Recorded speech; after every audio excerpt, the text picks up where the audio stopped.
1, 2. Are we good? Yes, wonderful. Good evening, everybody. Good evening. Thank you very much for coming.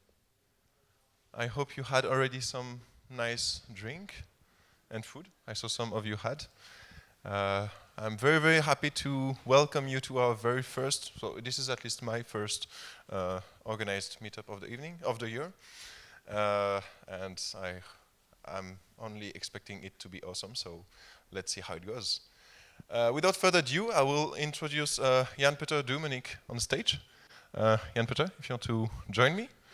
And he'll tell you a few words about tonight. Yeah, I'm going to tell a bit about the concept of tonight, because tonight you see me in two roles, and those two roles you will notice throughout of the program.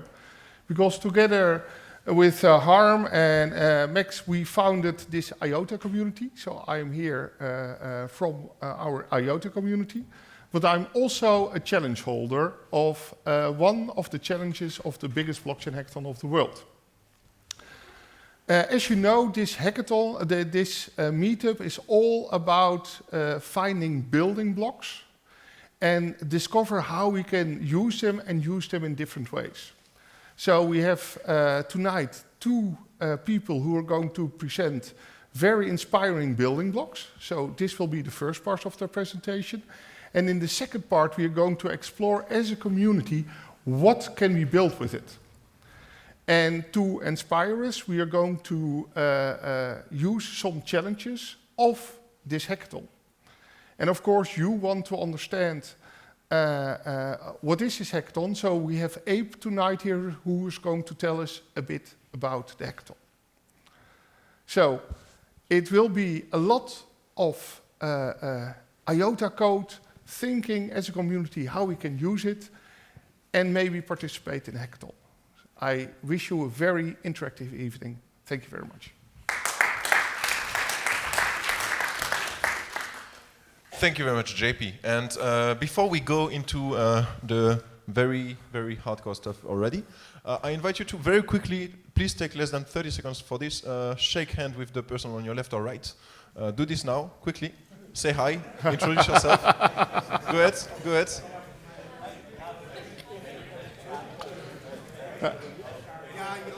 Thank you very much. Let's get back on track. And focus. Yeah, focus, everybody. I'm still here, please. Yeah. So this is a meetup. Please, last one. Yeah. So this is a meetup before everything. So please talk to people you don't know yet. This is the whole point of those gatherings. One of the things, don't forget to spread the word. We are on few social networks, so if you want to tag the IOTA Foundation or this IOTA meetup on Twitter, sharing how you are having a fun time, nice beers and nice food, you are most than welcome. And this we did already. This is the agenda. You had it. It will be tough. I hope you are energized, but I'll make sure that you are still keeping it up during the evening. And we'll have a break at 8:15. So please hold it on. Don't hesitate to go to take a small break if you need. Of course, this is not a jail. And without further ado, I talked already way too much. We will talk with Dominic Schiener. I always have difficulties with his name. So Dominic Schiener is one of the co-founder of IOTA. And as you can maybe see, he's not here tonight, physically. But thanks to the wonders of the World Wide Web, he will be here with us on a video call. Let's see how this works.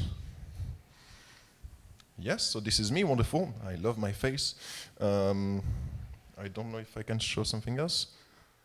Harm, are you checking with Dominic that he connects himself? I'm sorry, you will have to keep seeing my face for a few minutes. I hope it's not too disgusting. I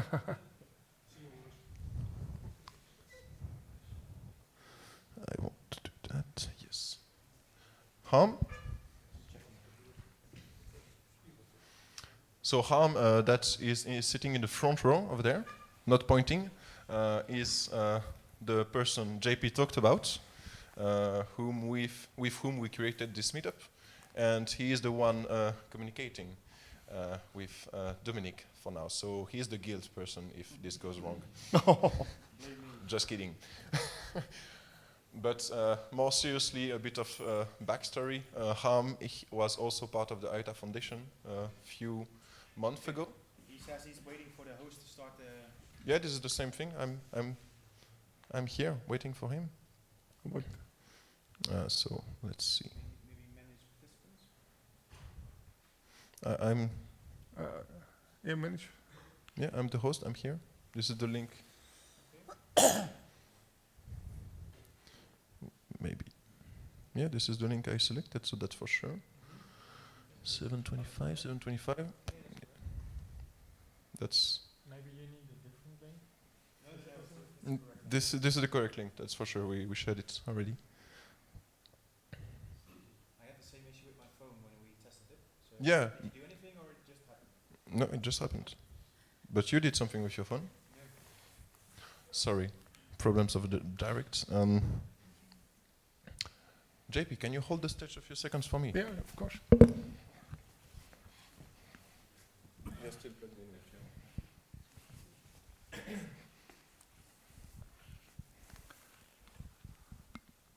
Oh, yeah, here it is. Hey! This is Dominic. Dominic, can you hear us? Can you hear me? Yeah, we can. Perfect. Cool. You can We got it working. Please make yourself heard so that he knows that it's not only me in the room. I want to turn my computer, but I'm afraid to unplug everything. So we'll go that way if you like, if it's possible. Yeah, but we see you bright and clear, and we hear you bright and clear. So if you want to start, go ahead. Yeah, so can you give me a right so I can share my screen? Because I have a quick presentation. Yeah, of course, of course. Yeah. So hello everyone. Like I don't know where to look, you know, like it's kind of weird. But so hello everyone. So I'm one of the co-founders of IOTA. And so because many of you probably have not heard about IOTA before, I'll give you a quick introduction of what IOTA is, like why we created it. And then I'll go into some of the use cases. And afterwards, Dave and Harmer will present. I think you can now. Okay. You're the host, so you should Yeah. have the right to do such a thing. Can you see my screen? Yes, we are live now. Go ahead. Perfect. So cool. So connecting our world today and tomorrow. So why did we create IOTA, right? So IOTA comes from this big vision of the economy of things, right? So our vision is that the Internet of Things is not just about connecting machines, but it's also about enabling machines to exchange value, right? So the future is not just about connectivity, but really about having machines create their own economy. And what this means concretely in our vision is that the machine has a wallet. And with this wallet, the machine is actually able to transact money and is actually able to transact with another machine to get services or to get other resources. So what this means concretely is that in our vision, for example, a machine that has an excess resource, like for example, computation or bandwidth or electricity, is able to sell this resource on demand to another machine. And through that, you obviously have this load balancing of resources, and resources get more efficiently distributed and get more efficiently utilized in this network. And what's key to this vision is obviously you want to give machine their autonomy. There's autonomy to transact on their own behalf, right? So you don't want to have a machine bank, right? You don't want to connect the machine to a bank and then the bank does the transaction for the machine, but you actually want to enable machine-to-machine payments. And the way to achieve this is obviously through a distributed ledger. Because what the distributed ledgers enables is three things. First of all, we really have this trust in data, right? So I can put data into a distributed ledger and it becomes immutable. And more on top of that, it also becomes verifiable. That means I have this end-to-end verifiability because now through this distributed ledger, I can input data and then I can independently verify it. And that is a huge, huge gain if I want to enable new use cases in this machine economy. And the second one is real-time transactions, right? Like I said before, we want to enable micropayments, right? So that machines can transact with each other and do all of this in real time. What's important for this machine economy vision is that it's without any fees. because only if you have no transaction fees, you can actually achieve micropayments. And through that, you really have this fine granularity in pricing your services and pricing your resources. Because in the future, you might just want to sell a small data packet, right? Like you would just want to sell what is the current temperature in my house in Berlin, right? And you can only do that through micropayments without transaction fees. And the third component to enable this machine economy vision is really smart business models. So concretely smart contracts. So how can you automate a certain process in a trustless fashion? And obviously, as you guys know, distributed ledgers are really there to either improve existing processes, making them more efficient, cost efficient, faster, or also autonomous, or to create new processes, meaning new business models that were not possible before. And exactly to enable this vision, we created the IOTA Tangle. And so IOTA was founded in 2015 by 4 people. And what we've created is a new structure that is no longer based on the blockchain. So we always say that it's a blockchain without the blocks and without the chain, because it utilizes this new structure, which is called a DAG, a directed acyclic graph. That means we no longer have any miners that validate transactions, but validation is an intrinsic component of the protocol. That means if I make a transaction, I also validate transactions. And the beauty of this system is that it's very scalable and I no longer have any transaction fees. And obviously our big vision is to overcome the limitations of blockchain. So it's 2019, it's the start of 2019, and there's still a lot more work to do, right? So we have this big vision, we have this technology, but at the end of the day, we and other projects still have to cross the chasm. So 2017 was the year where everything went kind of berserk, or 2018 was the year where everyone went kind of berserk, right? It was like inflated egos inflating the prices and also the expectations. But this year is a lot more productive and it is a lot more focused, where a few projects really have to stem out and prove their merit. And we as a foundation, we as an ecosystem want to prove our merit and actually show that we can cross this chasm and actually be production ready. And the way that we intend to achieve this is through 3 things, right? First of all, it's technology. We need to have a base layer, a base protocol that is actually ready for the adoption. We always have these big visions of what the potential is, but we are not really ready yet as base technology. All blockchain technologies are still proof of concepts, right? And we need to be able to show that they're ready for these highly scalable environments. And this is obviously where we put a lot of focus on research and development to really make sure that this new DAG structure that we create is actually ready. The second component is really the governance. So this is where we've created the IOTA Foundation, which is a nonprofit foundation in Germany, which is really there to further develop the protocol, but to also help to foster and build up the ecosystem. And the third component is probably the most important one, is the ecosystem, where we have people that innovate on top of our technology. So we always talk about permissionless ecosystems. So we just provide the tools and the framework, but the community is there to actually innovate and build on top of that, which is why this hackathon is so exciting, because it's a true example of how to innovate together in an ecosystem. So to quickly describe the foundation to you, so we are close to 90 people right now, and we are based in Berlin. We are very decentralized, like the technologies we create, and we are in more than 15 countries right now. And our focus is, as I said, is on research and development, but also on this ecosystem building. And the ecosystem is the most important component when it comes to the adoption.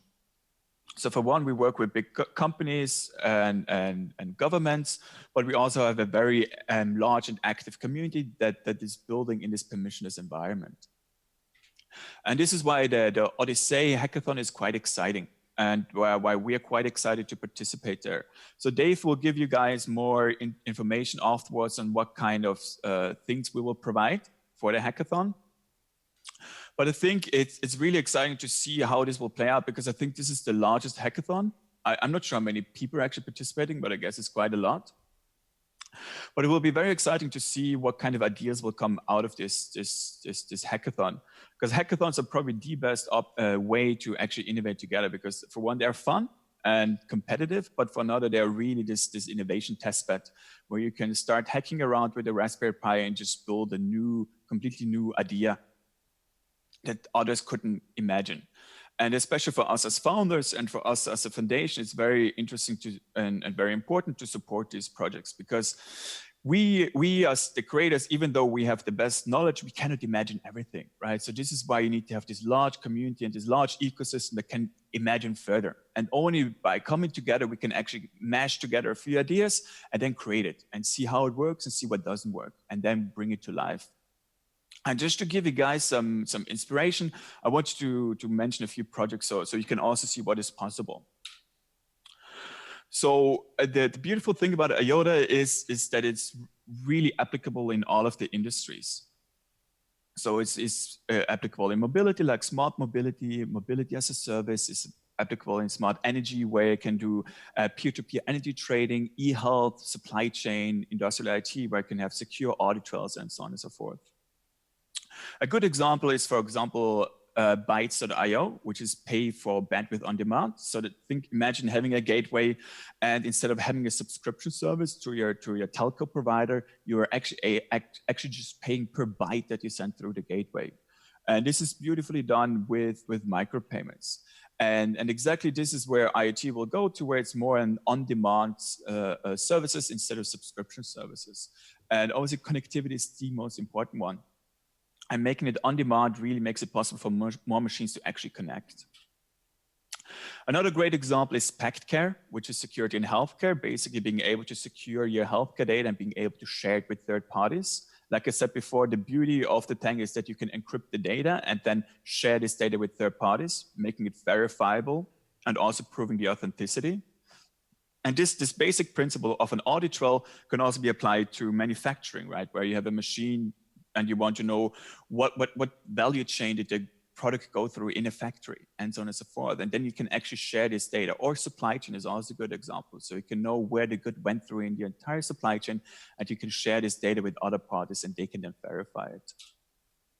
Another great example is TopoCare, where it's production on demand, right? So you only pay per usage. So you use the machine and you don't buy it, but you only pay for the usage, meaning pay per second that you utilize it, or pay per centimeter that you get off the strip. And everything is verifiable and everything is trustless, because as soon as the machine no longer gets the payment, the machine stops, right? And this is a completely radical shift in business models, as we can see it today. Or another fun project, if you want to go a little bit further, is Tangle Ship, right? So you can pay the sheep on demand and give it food. Obviously, I don't expect you guys to have a sheep at the hackathon, but it's just like inspiration, right? It's permissionless innovation. We just provide the base protocol, and you can then let your imagination run wild. So yeah, this was my quick presentation. So Dave will provide you guys with more information afterwards on what IOTA means for developers, what kind of use cases you can develop, and also the support that you can expect from us. So are we doing Q&As or are we short on time? We are actually a bit short on time, but I guess we have time for a few questions, like 1 or 2 questions. We have a wonderful, beautiful red catch box, so we don't see the blood if I ever really hurt someone. Who has a question? I heard you use the word encryption. Can you hold the catch box? Sorry, I heard you use the word encryption. Does it mean that the IOTA is using encryption instead of hacking? Yeah, so we have a protocol which is called masked authenticated messaging. And basically what it allows you to do is have an encrypted data stream on the Tangle. So the data is encrypted on the device, and this encrypted data is then input into the transaction, and the transaction then goes into the Tangle. And the beautiful thing here is that only you can read the data, or the parties that you give access to the data to, the key to, right? So only certain authorized parties can read the data. So this means that IOTA is not just there to store the hashes of a data, but we can store a data set itself. Good. Yeah. Next question. Someone in the back, maybe, or on the other side? No? No question? Well, Cool. if you're too shy, there is his mail here. So don't hesitate, I guess, to contact him. Are you all fine? Dom, do you have something else maybe to share before we end this meeting? No, I think that sounds all really good. I mean, Dave will provide you more information, and we'll see how we will participate at the hackathon itself and see what comes out of it. Very excited about that. Wonderful then. Well, you can give a round of applause to Dom before we end this meeting. Yeah, thank you. Thank you very much. I leave you finish this meeting, and you can even say bye like this. I'll get some coffee. Exactly. And Bye-bye. we'll go to the next one. Thank you very much, Dom. Till next time. Bye-bye. And we're back. So, thank you very much. Now we will go to our next without further ado, and we are actually on time, which is quite amazing. Abe, please join me on stage. Yep. This is Abe. Hello, everyone. Say hi. Thank you. Here is your clicker, and you will tell us about the Odyssey Hackathon, right? Yeah, I will. You will. I will. Excited? I am. Wonderful. Yeah, Let's do that then. I will. So, hello, everyone. My name is Abe Scholten. I'm the tokenization lead at Odyssey, and we're also very excited to work together with IOTA and the IOTA Foundation and the ecosystem. At Odyssey, we build interconnected, collaborative ecosystems. So that means that it's basically an ecosystem of ecosystems that build together towards the future. And the best way to do this is to host the biggest hackathon in the world. And I will show you a little video of what that looks like. Hey, hey.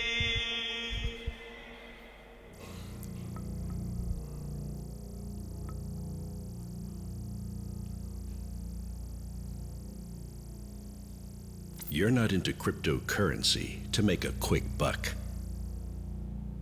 You're in this because you're building a system that enables everyone to participate and benefit. You're not in blockchain to make the status quo more efficient. You're in this to reinvent the way we organize society for the 21st century. You're part of a global movement. Our biggest problems today are shared problems. Problems no one owns. Problems that we need to solve together in the commons. We need interconnected, collaborative communities, and they need new digital public infrastructure to support that. This is infrastructure that nobody owns, but everybody can use and build on top of that.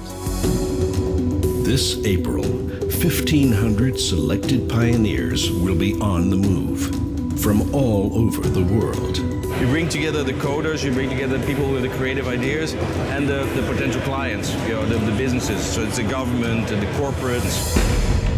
This will be the third edition of the biggest blockchain hackathon on Earth. 20 challenges by corporate and governmental launching partners, 100 teams, 200 supporting experts, including regulators, €200,000 in cash rewards, connecting ecosystems, unlocking new markets, discovering the future by actually building it together. This is the way to move beyond the hype toward the commonization of our digital public infrastructure. Join 1,500 builders in Groningen, the Netherlands. We have prepared. Real challenges are waiting for real solutions. When we initiate such an infrastructure, you unlock a completely new market for everybody in the space. We are offering you a new market with launching partners that understand why you are in this space. They will build with you. Team registrations are open from January 18th until February 25th. Unlock your potential. Build your Odyssey.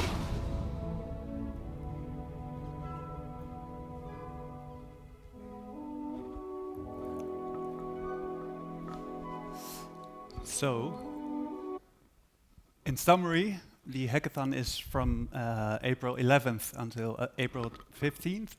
we're looking for 100 teams that will build open protocols. This is very important. And we have prepared 20 challenges. And for every challenge, there's a 10K cash reward. But also afterwards, every winning team will be incubated together with our whole ecosystem. So basically all the partners. And we do this with this vision, because we believe you can think about the future all you want, but the actual way to discover it is by building it together.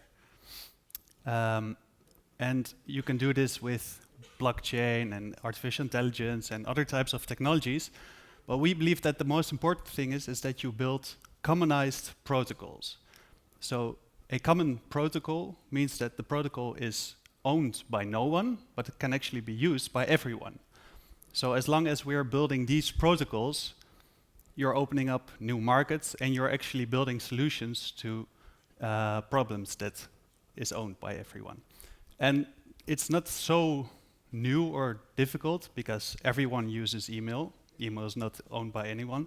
So commonized protocols are not new, but it is what we are trying to build.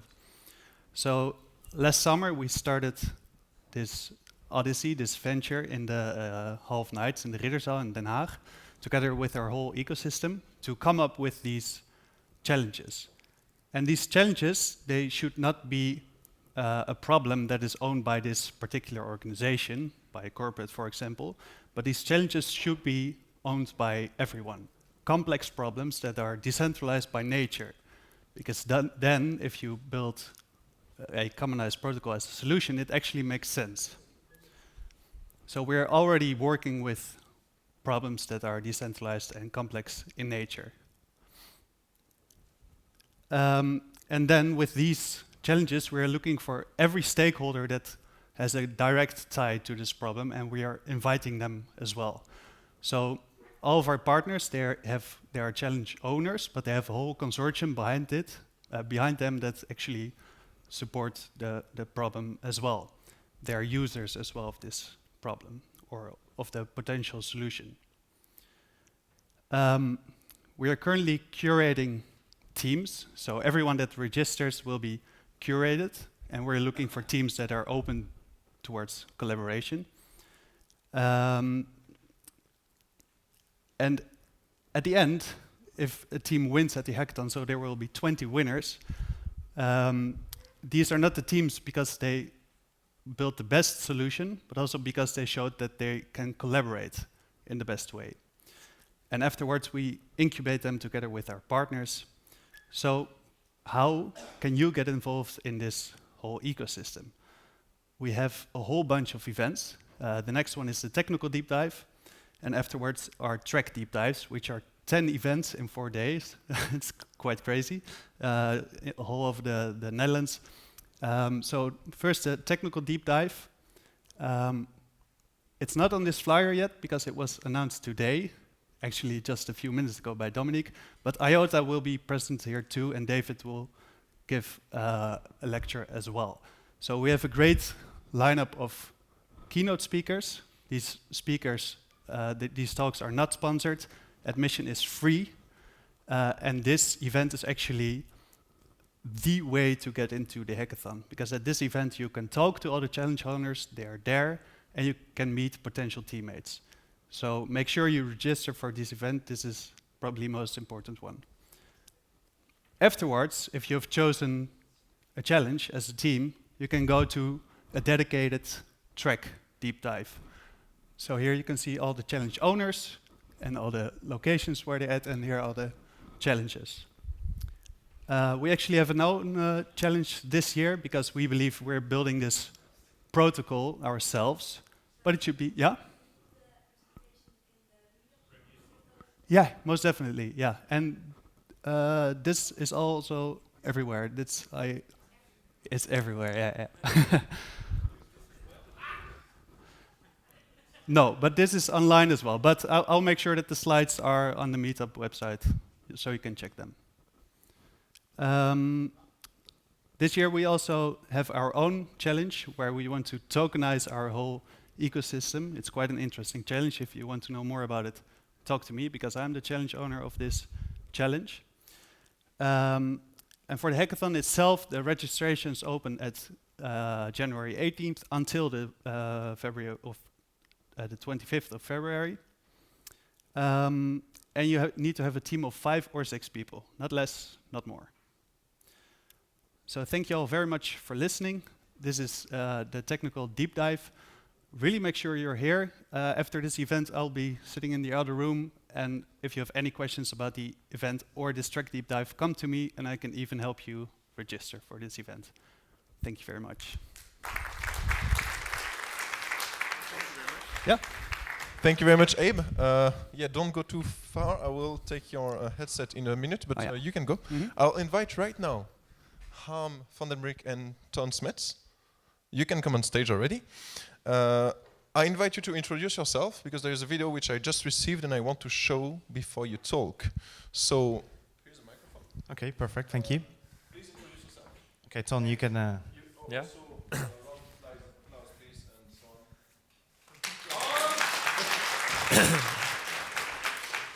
All right, I'll start. My name is Ton Smets. I work together with Harm van den Brink. Sorry, everybody can hear me now, right? Yeah. My name is Ton Smets. I work together with Harm van den Brink at Enexis and also ELAAD, and we work on cool innovations. I myself have a background in software engineering. This is my second meetup already. The last time we presented the IOTA charging station and the cool mini Tesla. I think most of you will remember that one at least. And today we have a new demonstrator and a new view that we would like to share with you. So be prepared. Yeah, cool. Yeah, thank you for being here, everybody. It's really lovely to see everybody. And also at home, if you're watching the live stream, especially for Mark, Dobry Vehicel. I told him I would do that. So welcome, everybody. My name is Harm van den Brink, like Ton just said. I actually like that this is already the 4th time we are here. And every time we show something new, so we'd like to build something, bring it here, and then show what we've built. So it's not different this time. You can see it in the front, the device, what we built, and we will talk you through that in the presentation, what we did. I will give a general introduction why we built it, and Ton will go into the technical details about it.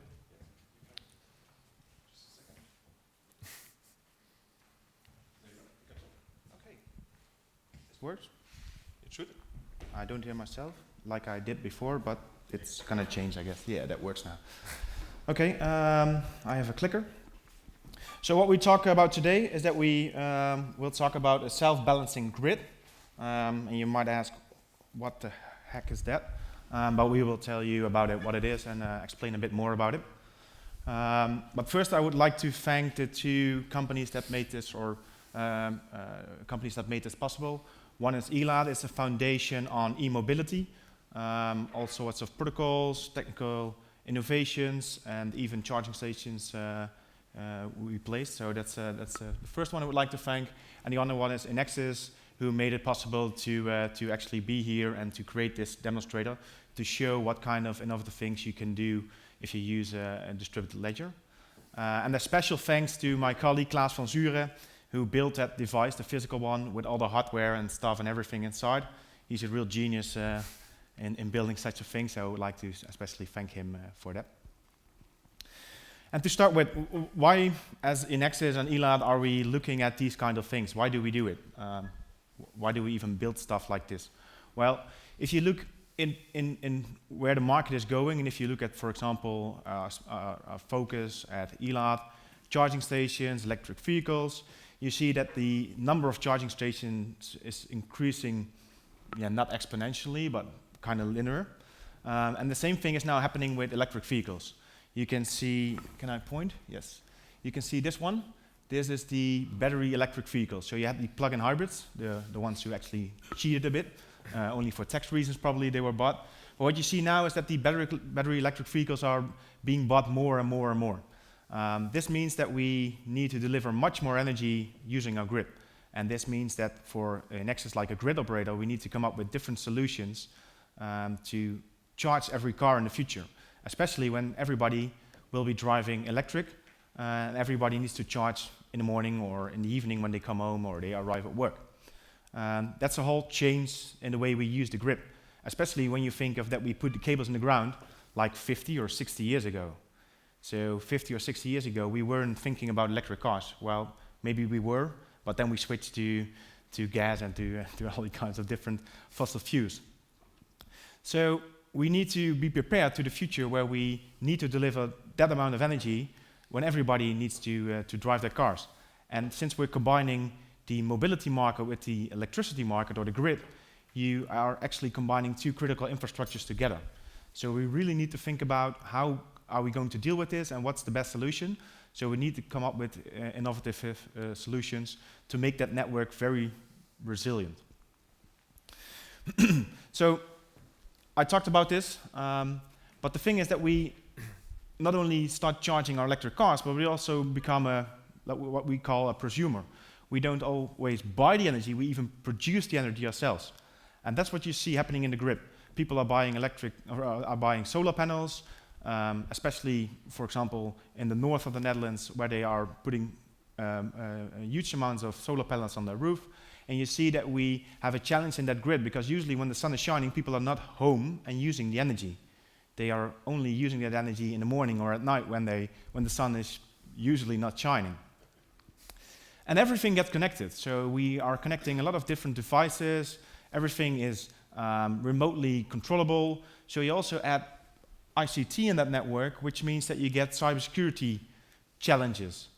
And everything probably in the future needs to be balanced in real time. So you have all these new things happening in the grid and really making us wonder, how can we deal with that? What we're going to do. So from the usual top-down energy delivery from gas plants and things like that and coal plants, we now have the bottom-up approach. People are starting with solar panels, windmills, so the whole way we use the grid is really changing. And that's why we need to come up with those solutions. So we have to rethink our grid. We have to come up with a new grid, or the way we use our grid in a new way, with 21st century technology, that's how I would call it, to really match this demand and supply. So when you come home or when you want to charge, you should only charge when the sun is shining or the wind is blowing. So we need to come up with things like smart charging to only charge or only, let's say, use the heat pump when there's an abundance of energy.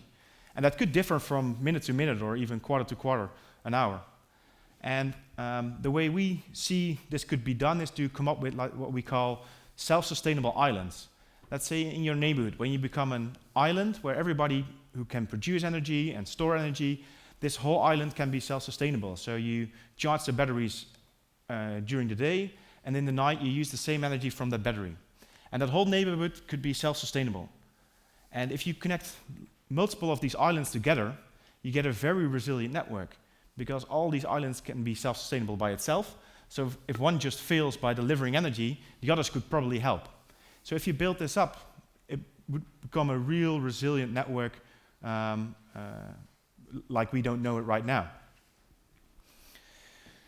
So how do we get here then? And what's the connection with the IOTA charger we talked before? Well, we did that because we thought of it in a way that if you have all those smart devices in your network, those devices can communicate with each other. And we started with that wooden box, which was the first pilot of a charging station.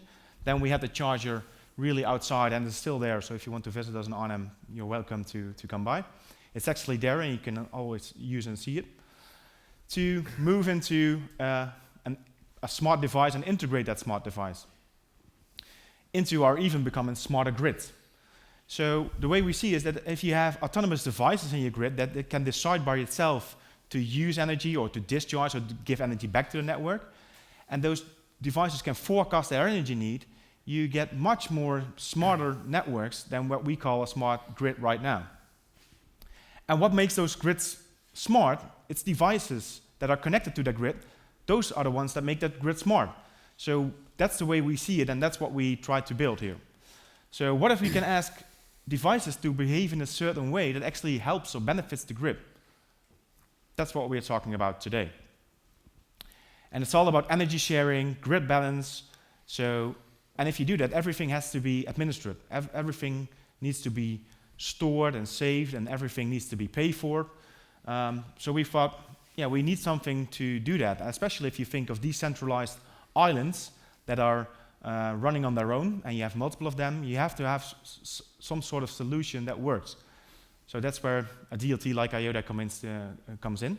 So that's what we will talk about right now, and Ton will guide you to all the technical details what we build to really see what we build and how that works. All right, thank you, Harm. I'll stand here, it's a bit easier for me. All right, so as Harm already told you, and I want to emphasize that a bit more, we created a demo with a specific set of devices, but we want all household devices to become part of a smarter grid, of a self-balancing grid. So keep that in mind. We, of course, we chose a charging station, actually some virtual charging stations for this demo. But it could also work with your washing machine, your heat pumps, your other household appliances, your bread toaster, your fridge, your coffee maker, etc. So the demo we created, it consists of a few parts. We created 4 virtual charging stations and 1 virtual transformer. Keep in mind that this virtual transformer is actually using real data. So at the ELAADNL premises in Arnhem, we have a very smart team of guys sitting there that actually transformed the transformer on the premises into a smart device, so we can get all kinds of data from it, so actual current usage, voltage, total power usages, etc. We can get it at any time interval we want. So we took this real data and we combined that with some more affordable hardware. I will come back to that a bit later. We chose some easy-to-use libraries, the IOTA library, and we created a demo that is using IOTA for every data transaction and also for every value transaction. So there's actually a machine-to-machine economy where devices are directly paying each other. All right, let's go a bit more into the hardware. You can see the nice blue and green box there. It's a wooden box with some beautiful stuff inside. Of course, like we did in the charging station, we took the Raspberry Pi as the foundation. But on top of that, as you can see, we put 5 beautiful touchscreens. And this was a easy decision for us, because the first demonstrator that we showed last year, the new charging station, it was more of a fixed thing, and you actually needed to go there, have an electric car to interact with it, have a wallet to work with it, and now we wanted to create a demo that is more easy to use and more portable. So we decided to take some touchscreens, so the people that are working with the demonstrator can actually change variables, start and stop transactions, and that kind of stuff. Of course, we need to power it, so in there we have a very beefy 5 volts USB power supply. We are running our own network internally, so inside the box we have a network switch and everything is wired. This also makes it easy during development to upload new software and to do updates. Of course, a lot of cables. And we decided to incorporate a small router device. It's actually a travel router, and it allows us to make that demonstrator very portable. So we can use a wired Ethernet connection, Wi-Fi, USB tethering, and even a USB SIM reader. So you can use Vodafone or T-Mobile, for example. All right, so what's inside? What we also always tend to do is to start on our desk. So we start hacking around with loose cables, Raspberry Pis, and all the devices that we eventually want to incorporate into a nice demonstrator. So what you see on the bottom left here is actually the inside of the box. It's a cool photo without cover. I have a bigger version in the next slide. The top left is actually the assembled front. So after development and test fitting, we decided to do a demo run. On the top right, you see the wooden box without hardware, but being wrapped. You see this also makes a great demonstrator, because visuals, of course, add a lot to a great concept. And on the top right, you see it in action, and that's also what you can see over there. So I will... Cool, yeah, so I'll guide you through it. We have the travel router on the top there. We have 5 Raspberry Pis, the USB power, the network switch, and here we have a on-off switch and the connector for the AC power. What we also like to demonstrate with this is that it's not difficult or hard to make something with IOTA, or to make a nice demonstrator if you want to show a real good concept. Just take what you have, buy some cheap hardware, and just make it work, get going. Don't worry about how it will look or what people might say about it. Just do it, and you will also end up with something cool, and something you can demonstrate, and it will help a lot in actually maturing your concept. All right, then it's a great idea to get into the software part. We have a few actors in the system. As I told, the transformer at the ELAADNL premises. The transformer is capable of sending data to endpoints. So what we did is we created an endpoint on a dedicated server. We have a bit of backend running to gather this data. This server is actually publishing the transformer data onto the Tangle. This is one of the most important steps because the virtual charging stations are actually listening to these messages. And this is happening continuously. So every 15 seconds we receive new data from the transformer. It's put onto the Tangle, it's there, it's fixed, nobody can change it, and everybody can see it. So the virtual charging stations use ZMQ, 0MQ, to actually listen to incoming transactions with transformer data. We decided to do this because it's one of the most lightweight solutions, besides, for example, using a MEM stream. But we wanted to keep it, well, even more simple than a MEM stream. And the IOTA Tangle indeed is supplying the data to the virtual charging station. And the charging station is also publishing its power usage values onto the Tangle. And this is also what the transformer then uses again to calculate what's happening, how big the energy usage is of the charging stations combined. Of course, normally you would have some kind of a meter connected to a charging station, so you can be sure that the actual data that is being sent from the charging station itself to the Tangle is correct. So you would have some validation. Because it's virtual and we don't have a meter connected, we also had to push some data to the backend, which is then the official meter. And the backend is then constantly calculating what the total load is of the charging stations. And it's plussing that on top of the actual transformer usage. So we have a piece of real data of the actual power usage at the ELAADNL premises. On top of that, we have some virtual power, and we have a threshold that actually shows the maximum load of the transformer. I have a slide that hopefully makes it a bit more easy to understand. First, I want to show you the interface we built. This is the transformer interface. It's the top screen in the demonstrator. You see some Tangle data, so the time and the hash of the latest received transaction. We have some logs, so you can see what's actually going on in the background, and also see if your update button did respond. On the bottom right, we have some metrics. This is all coming directly from the Tangle. So once it receives a new message via ZMQ, it will get that specific message from the Tangle, and it will add the data points to the chart.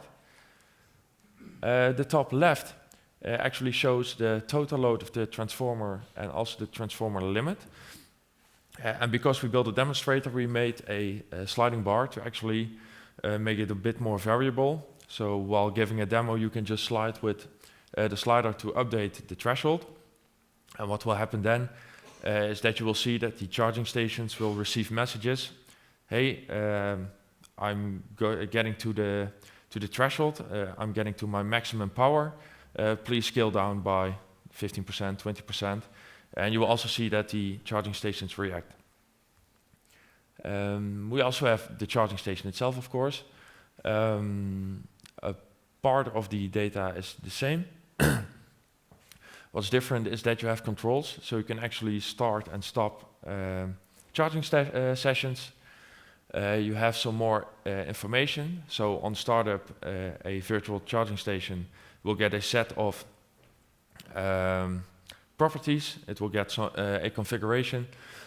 So in this case, we have a 3-phase charger that is capable of pulling 63 amps max.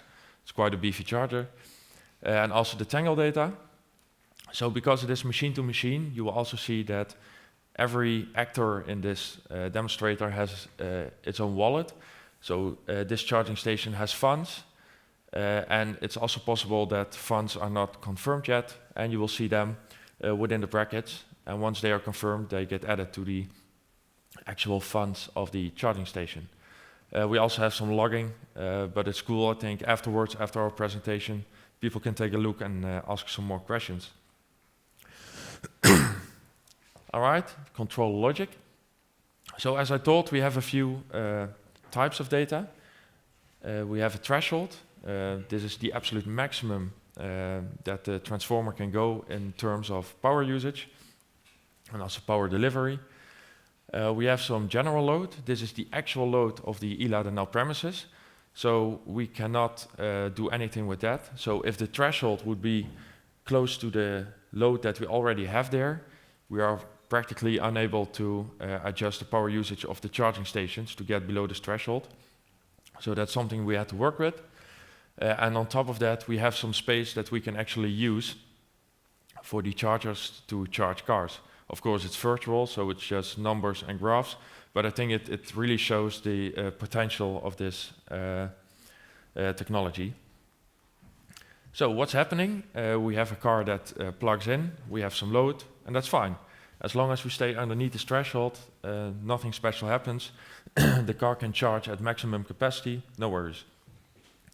And as long as that continues, of course, no problem. But there will be a time that, for example, 2 or 3 more cars plug in, and you go above the threshold. For a transformer, this is not necessarily a direct problem. It can deliver a bit more than it's actually capable of in spec for a few minutes, but not for hours or for days. So it's important that once you see a higher usage than you want, that you start acting on it. So what happens then is the transformer sees it, and it will start updating its messages to the Tangle. So along with the power usage data, it will say, okay, I want you to smart charge, and I need your power usage to go down by 15%, 20%. In this case, I chose 20%. And by the next reading, if it goes below, it will say, okay, that's fine. You can just go on again. This is a stupid rule, actually, because you will see some fluctuations. In the future, we hope to extend this to be even smarter. So as long as we stay then beneath the threshold, there's no problem. We go over there again, and it will start sending messages to scale down in power usage. And so on, and so on. All right, so what we use to build this are all highly available and affordable pieces of hardware and software. Of course, we have the Raspberry Pis with the Raspbian OS, so it's basically Debian, easy to use. Electron for the GUI. We chose this because it's multi-platform, it's easy to develop, and it allows other people to easily get started with the base we deliver. So it's also on GitHub, so take it, install the dependencies, and get going. It's easy. Electron is Node.js together with some pieces of Angular. We chose Chart.js for the chart, so the data is loaded into there, and we were able to customize some properties. Of course, the IOTA JavaScript library, and we used powserve.io. Why did we do this? The Raspberry Pi is actually not capable of constantly doing the proof of work for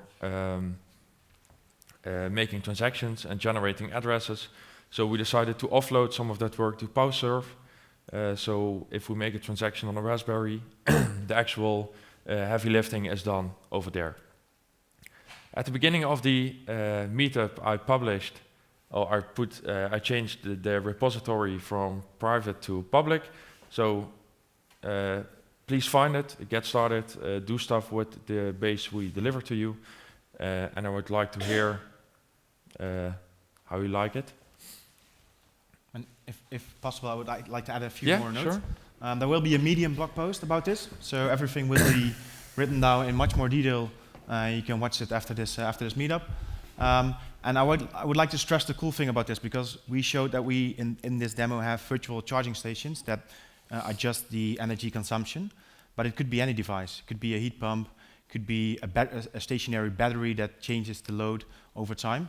And another thing is that all the devices that are involved, they are not forced to follow the request to lower the energy. They only ask to, but if they do, they get a small fee in return. So I think that's a very important part of this setup, that we don't force people to, or systems or hardware to follow a certain behavior, but that we just ask them to do that. And if they do that, they will get a small fee in return. So I think that's it's very important. Obviously, everything will be open source available, like Ton said. And I think this could be one of the building blocks you could use in the hackathon, because a lot of things are already done for you. You can just copy paste it and change a few parameters and then use it. Obviously, you need to do some changes to make your own idea, but I guess this already adds to the hackathon. And I think Vattenfall is next to us. I would suggest that you first do a short Q&A, because this is really amazing stuff. Cool. Then we do the video, and then we interact with. Perfect. Then Dave has another building block. Dave from IOTA Foundation, and then we do the interactive part. Okay, so for the microphone, so everybody can hear it, we will first do a Q&A for 5 minutes. Then we'll do a short video from Vattenfall to show the hackathon and their idea and their track. And after that, we will have some discussions about your ideas to use the same technology like we did, or the building blocks to come up with new ideas. So is there any question right now? It's the troll box. I've been hit in the face before with this thing. Can you hear me? I'm not sure. Is the microphone of that thing on? Otherwise, I'll repeat the question. Use it anyway. How many transactions do you do in an hour or in a minute? Yeah, good question. How many transactions does it do? Because you will have to upload proof of work. Yeah, good question. So the question was, how many transactions do we have in a minute, so to say, to keep this demonstration of 5 devices running? And I think Ton can answer to that. I can. Pretty quickly. We are, by the way, usually also in the top 10 from the Tangle monitor for addresses we use in this demo. So if you see it there, it's this.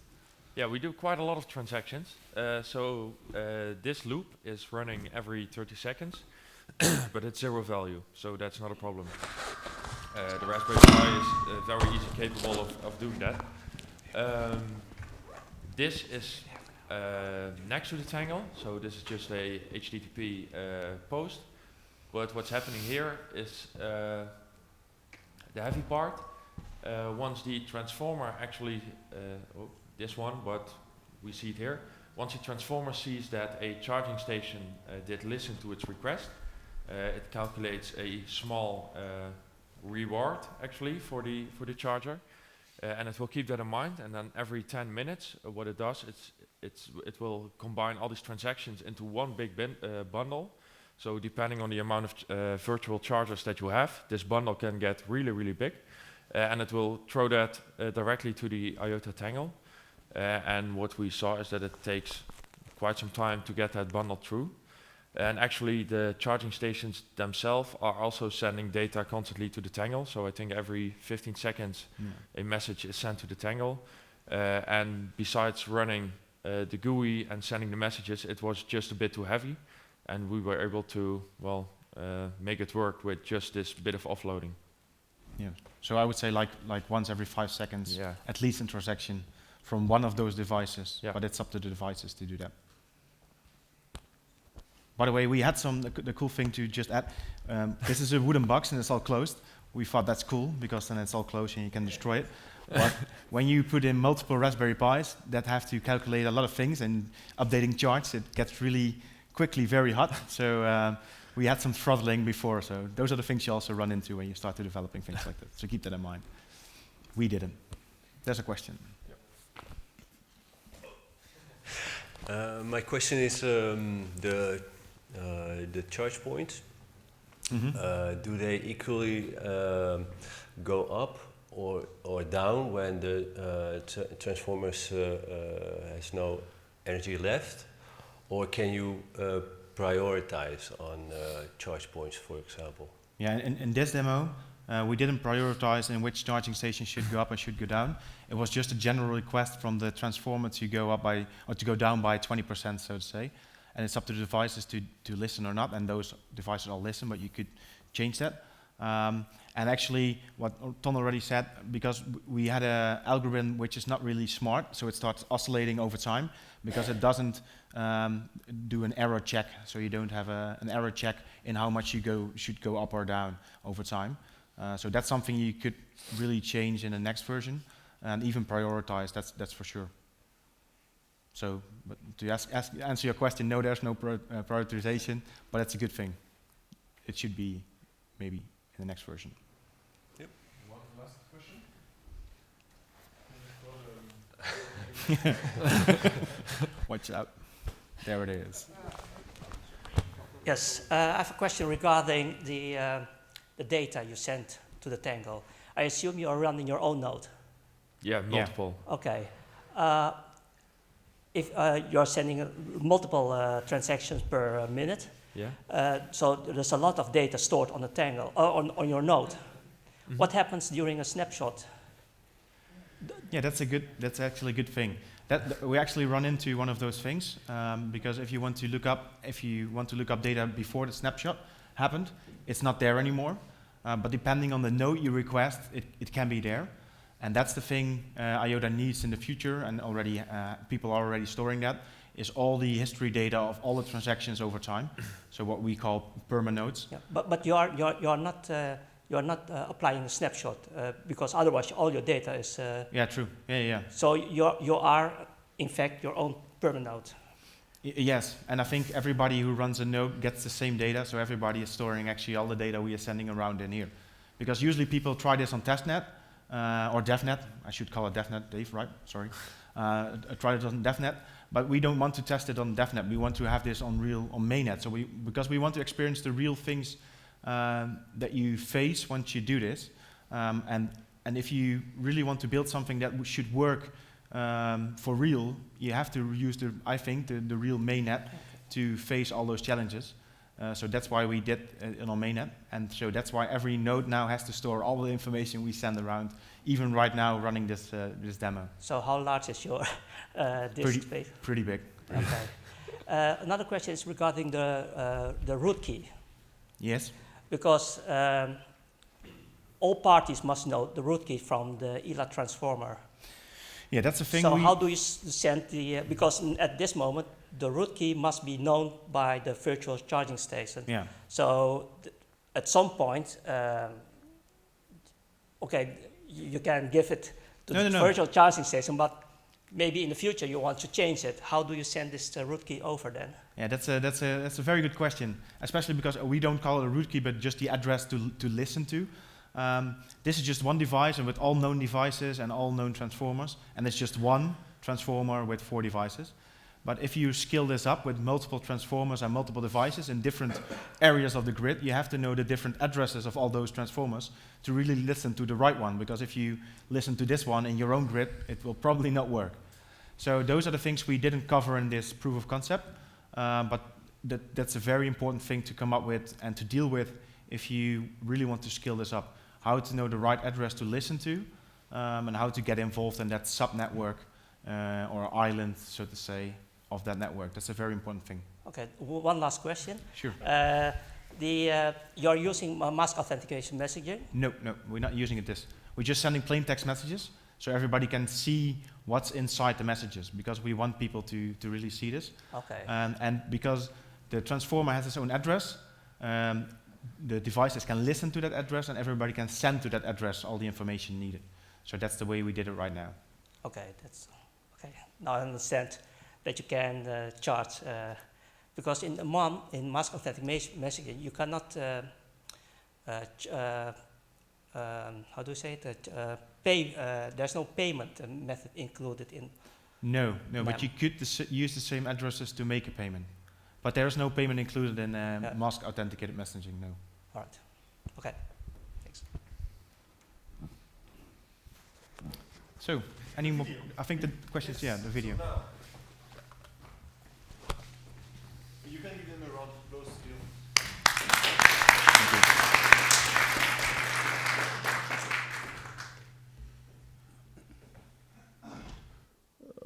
Yes, wonderful.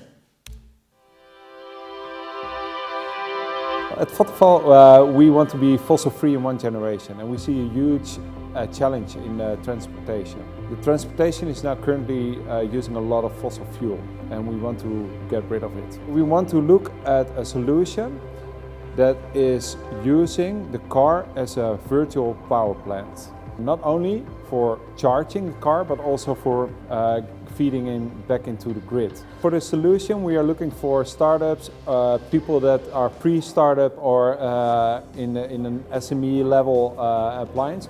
And we are looking for people who are willing to build on Hashgraph. So we are looking for solutions in Hashgraph or IOTA. So if you want to join this challenge, and if you want to look for more information, go to the Odyssey website to find more in the fossil-free future track.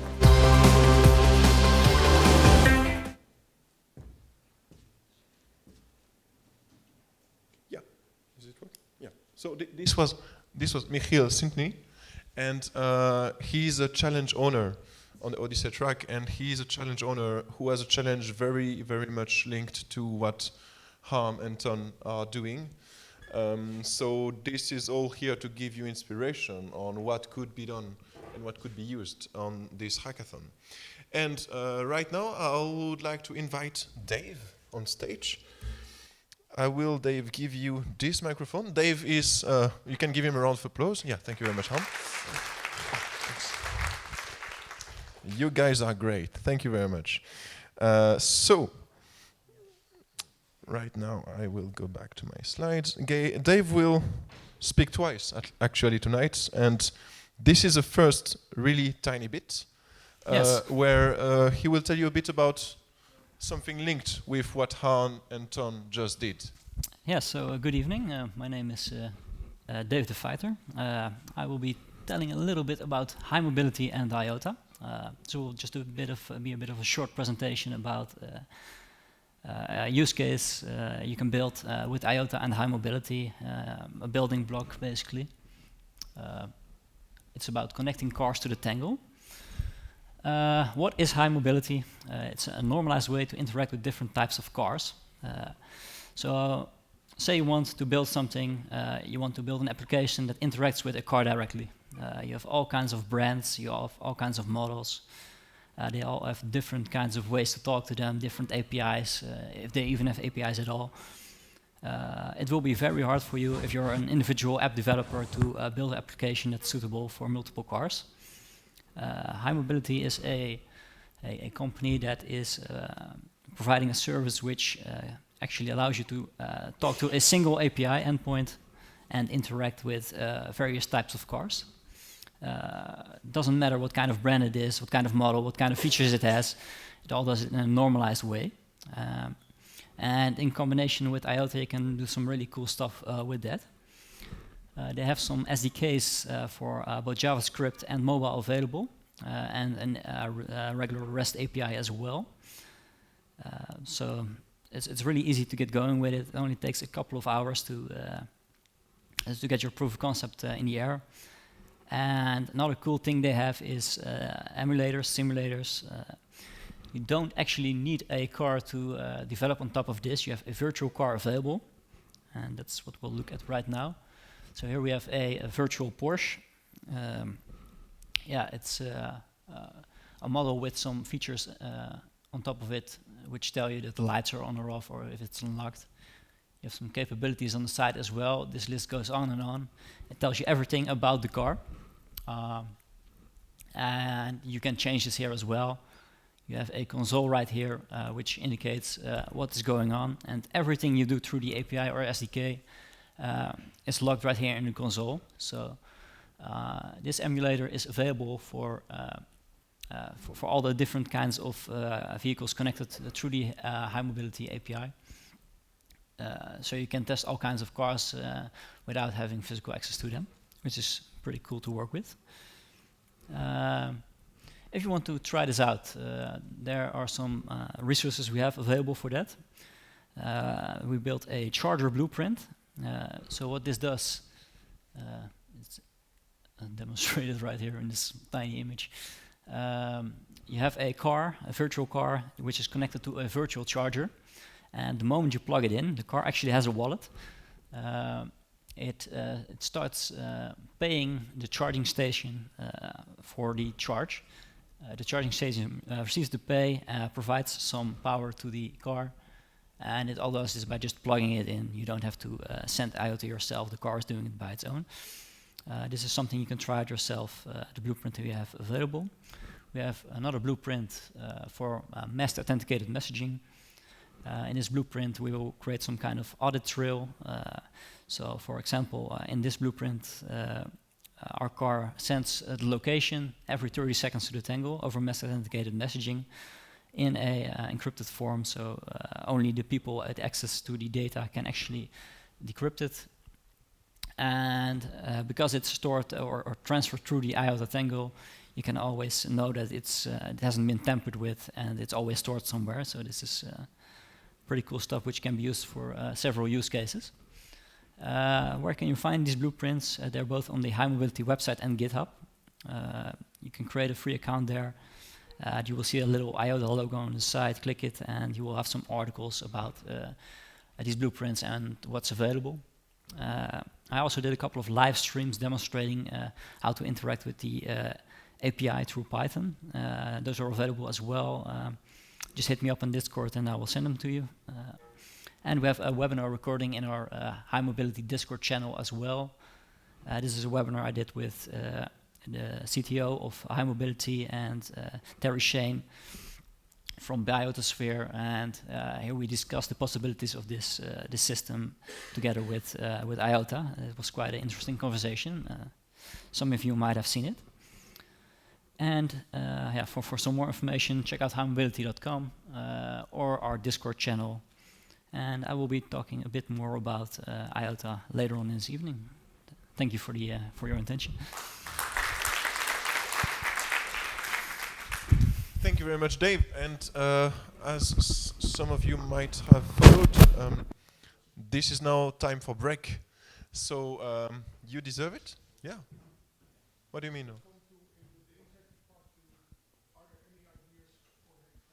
Oh. Yeah. Sorry. Yeah. So then I need to invite again Harm on stage, and Dave, actually, yeah. Please, Harm and Dave, come again on stage.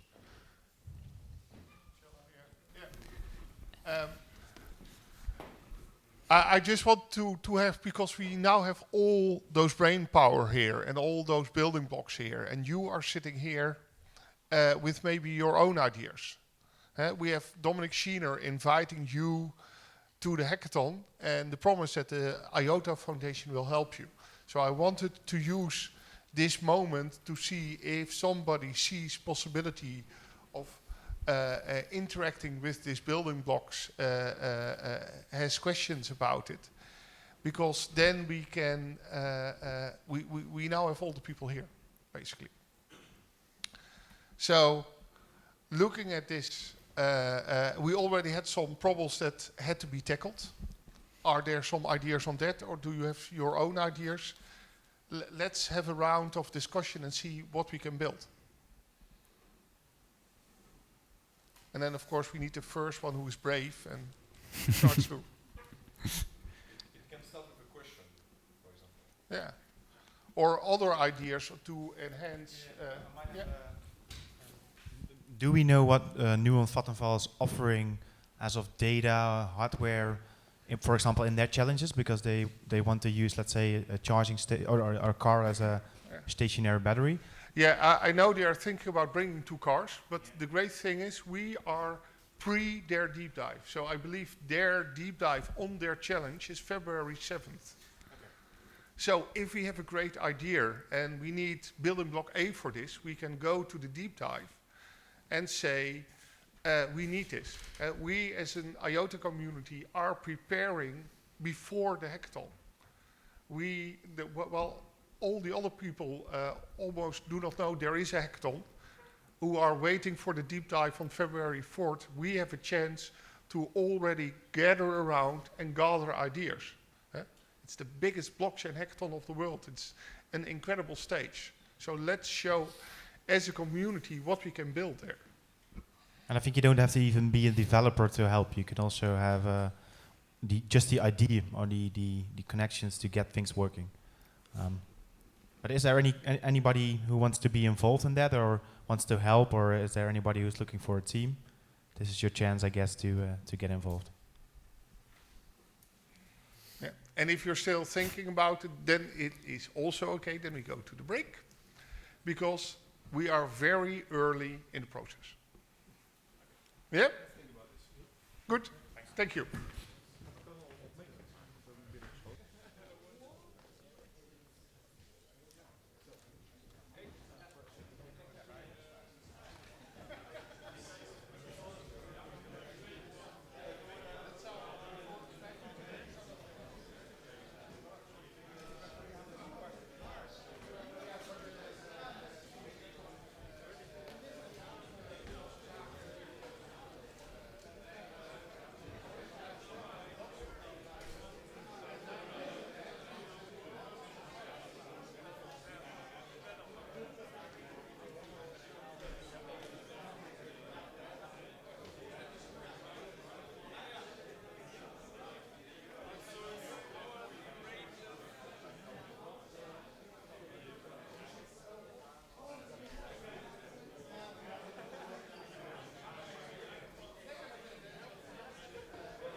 All right. We are back. The light is back. The last few people will be back in a second. I think that we will start, it will make them arrive.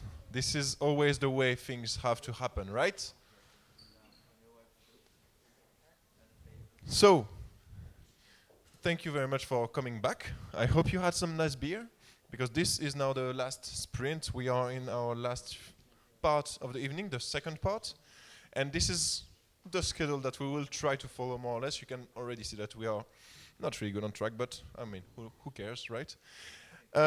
My first speaker is a speaker which is not here tonight, but he really wanted to send you a message. So here it is.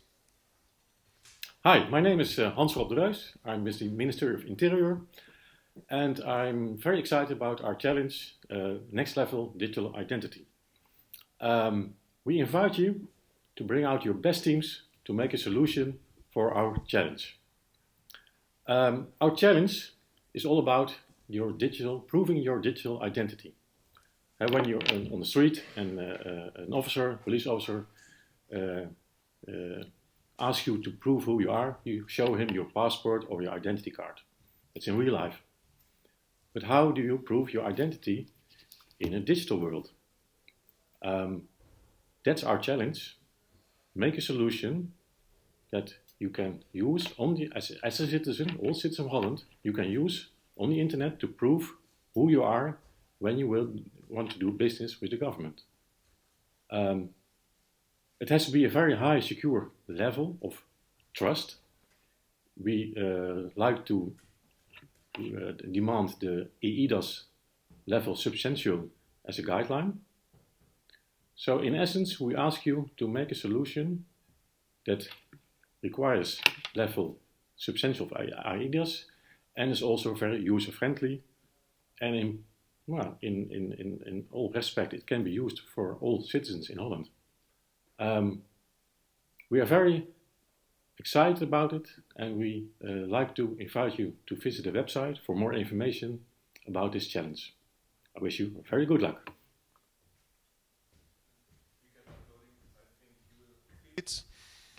Some people say we feel the vibes when people talk about us in distance. So he introduced you one of the challenges of this hackathon we keep talking about tonight. And because we do not want to talk about things without relation, I will now invite on stage again. No, not again, sorry. I will invite on stage Jelle. And Jelle will tell you about one of his projects, which he has been working very hard on.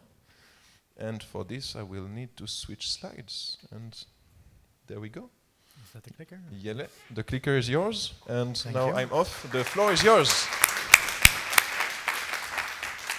Good evening. My name is Jelle. The microphone is working, I think. Yeah, it is. Tonight I want to talk about our IOTA-based digital identity proof of concept, which is awfully close to what just was presented as the challenge for the next hackathon. I'm an innovation consultant with a DLT specialty at VX Company.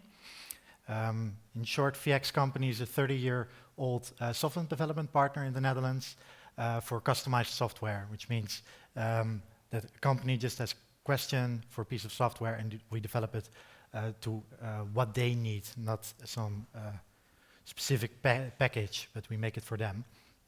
And we have a bunch of clients in the Netherlands, ranging from government agency, banks, insurance companies, and many more things. But that's not why you're here. We're going to tackle a problem with digital identity. When I started at VX Company, we were trying to explore like what can blockchain do, what can distributed ledger technology do. And we kept coming at the same problem. Every time we thought, hey, we need to realize who we're interacting with on the blockchain. We need to know a digital identity of who they are. It's just a base need that you do for a lot of use cases. Otherwise, you can't just make that for distributed ledger technology.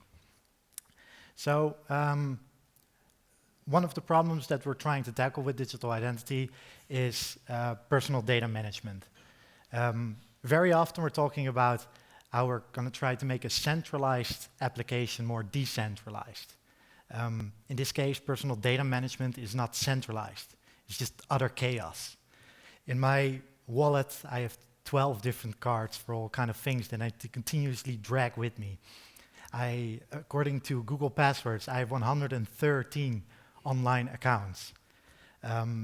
If you ask me how many physical documents I have at home, I have no idea.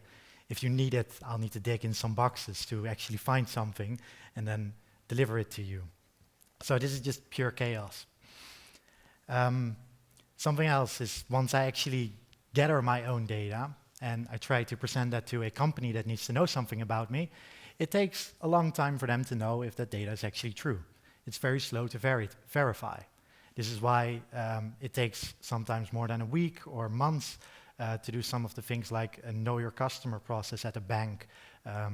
Trying to get a mortgage takes a really long time. And not even the only problem is the verification time. It's also that when a company needs to know information about me, they don't ask me. They usually just gather the data from companies around them that already did a know your customer process, or they can just gather it from Facebook or whatever. So we're just sharing too much data about us without having any control. That also means that when I start working somewhere, I need to give them a copy of my full passport. But they don't need everything, but I have to give it to them because I can't give them smaller slices of data. So all these ranges of problems that I just presented can be fixed with a digital identity. And yeah, this is exactly what was said just in the video before this, the challenge that was given by the Ministry of Interior and Kingdom Relations, creating a potentially Dutch government-backed next generation digital identity for adoption in all of Europe, where the system, not the government, is the starting point. And that's exactly what we want as well with our proof of concept that hopefully will become more of a reality. We start looking at the user, the citizen, and let them manage their data. And the advantages do go towards the companies as well, but it's not the central point. In addition, they ask for easy enrollment, which means it's just very easy to use. And actually, the only way to make it easy to use is actually to use IOTA as the underlying technology according to our vision, because an app is so much easier if you don't need to pay any fees. So how does it actually work? This is an example of what could happen. We have Bob here, and Bob has a nice diploma at one of the Dutch universities, the TU Delft, which is a technical university. And he has that on a physical document right now. Now, if he wants to work at the Dutch police force, he actually has to give a copy of the document to the police force, and they are very strict, so they have to do a background check on you, so they will have to verify if the document is actually true. So what they currently do is they call the university, and they ask, hey, does this guy have a bachelor? When did he graduate? What can you tell me about all his data? And they will tell them specific stuff, but other stuff they can't tell due to privacy reasons. But it's still a slow process that can take a lot of time and energy from both parties. So we're going to make that a lot easier. Instead of sending a physical document or a copy to the police, we get a digital copy from the university on our phone. It's just an app with your actual bachelor diploma on there. But the university has also signed that document and put that in a MEM stream on IOTA. Next up, the police can receive the digital document from us. We can just send that instantly. It doesn't take a lot of effort. And the police can immediately check on IOTA if the digital signature was provided by the university that we claimed that signed it. And in this way, we can verify that the document is indeed unedited, so it's true, and that it's indeed signed by the university that we claim it's signed. How that actually works will be discussed in a minute. But yeah, I'm not really a guy for the police force, or neither is Bob. So he fills his first job application. Then he goes to ABN AMRO, a Dutch bank, and he can just reuse this whole system. Like the diploma you already have on your phone, the digital signature is already on the IOTA, so it is reusable. The verification is instant. We're not talking about weeks anymore to verify who you are. It's instantly, once they receive their data, they can immediately check on IOTA, so we're talking seconds. Also, Bob, I'm not sure if you can read it, but his average grade, which is the last part of his document, was a 6, which is in Dutch terms not very good. So he decides he doesn't really want to share that with the bank. And that's actually possible. He can select which data points he wants to share. And as you can see on the right side, ABN AMRO can actually receive less data. However, ABN AMRO is still can still verify the integrity of the document. It can still see it's unedited. So there's a lot of extra privacy in this whole setup. You can also see that there's no longer any communication between the university and where I apply. So that means that they don't know what I'm doing. Another example to really hopefully get you down with how it works. Alice went to the doctor and she has a few problems, but she wants to switch doctor after a while. I'm not sure if anyone of you has done that, but if you try to transfer your data from one doctor to another, for example, this hospital, it can take a really long time. Up to 2 weeks before you can even get your healthcare at a different hospital. So if we just do the whole thing again, instead of having the doctor send the data, I can just gather my healthcare data from the doctor immediately, put it on my phone, bring it to the hospital, they can receive it and immediately verify its integrity.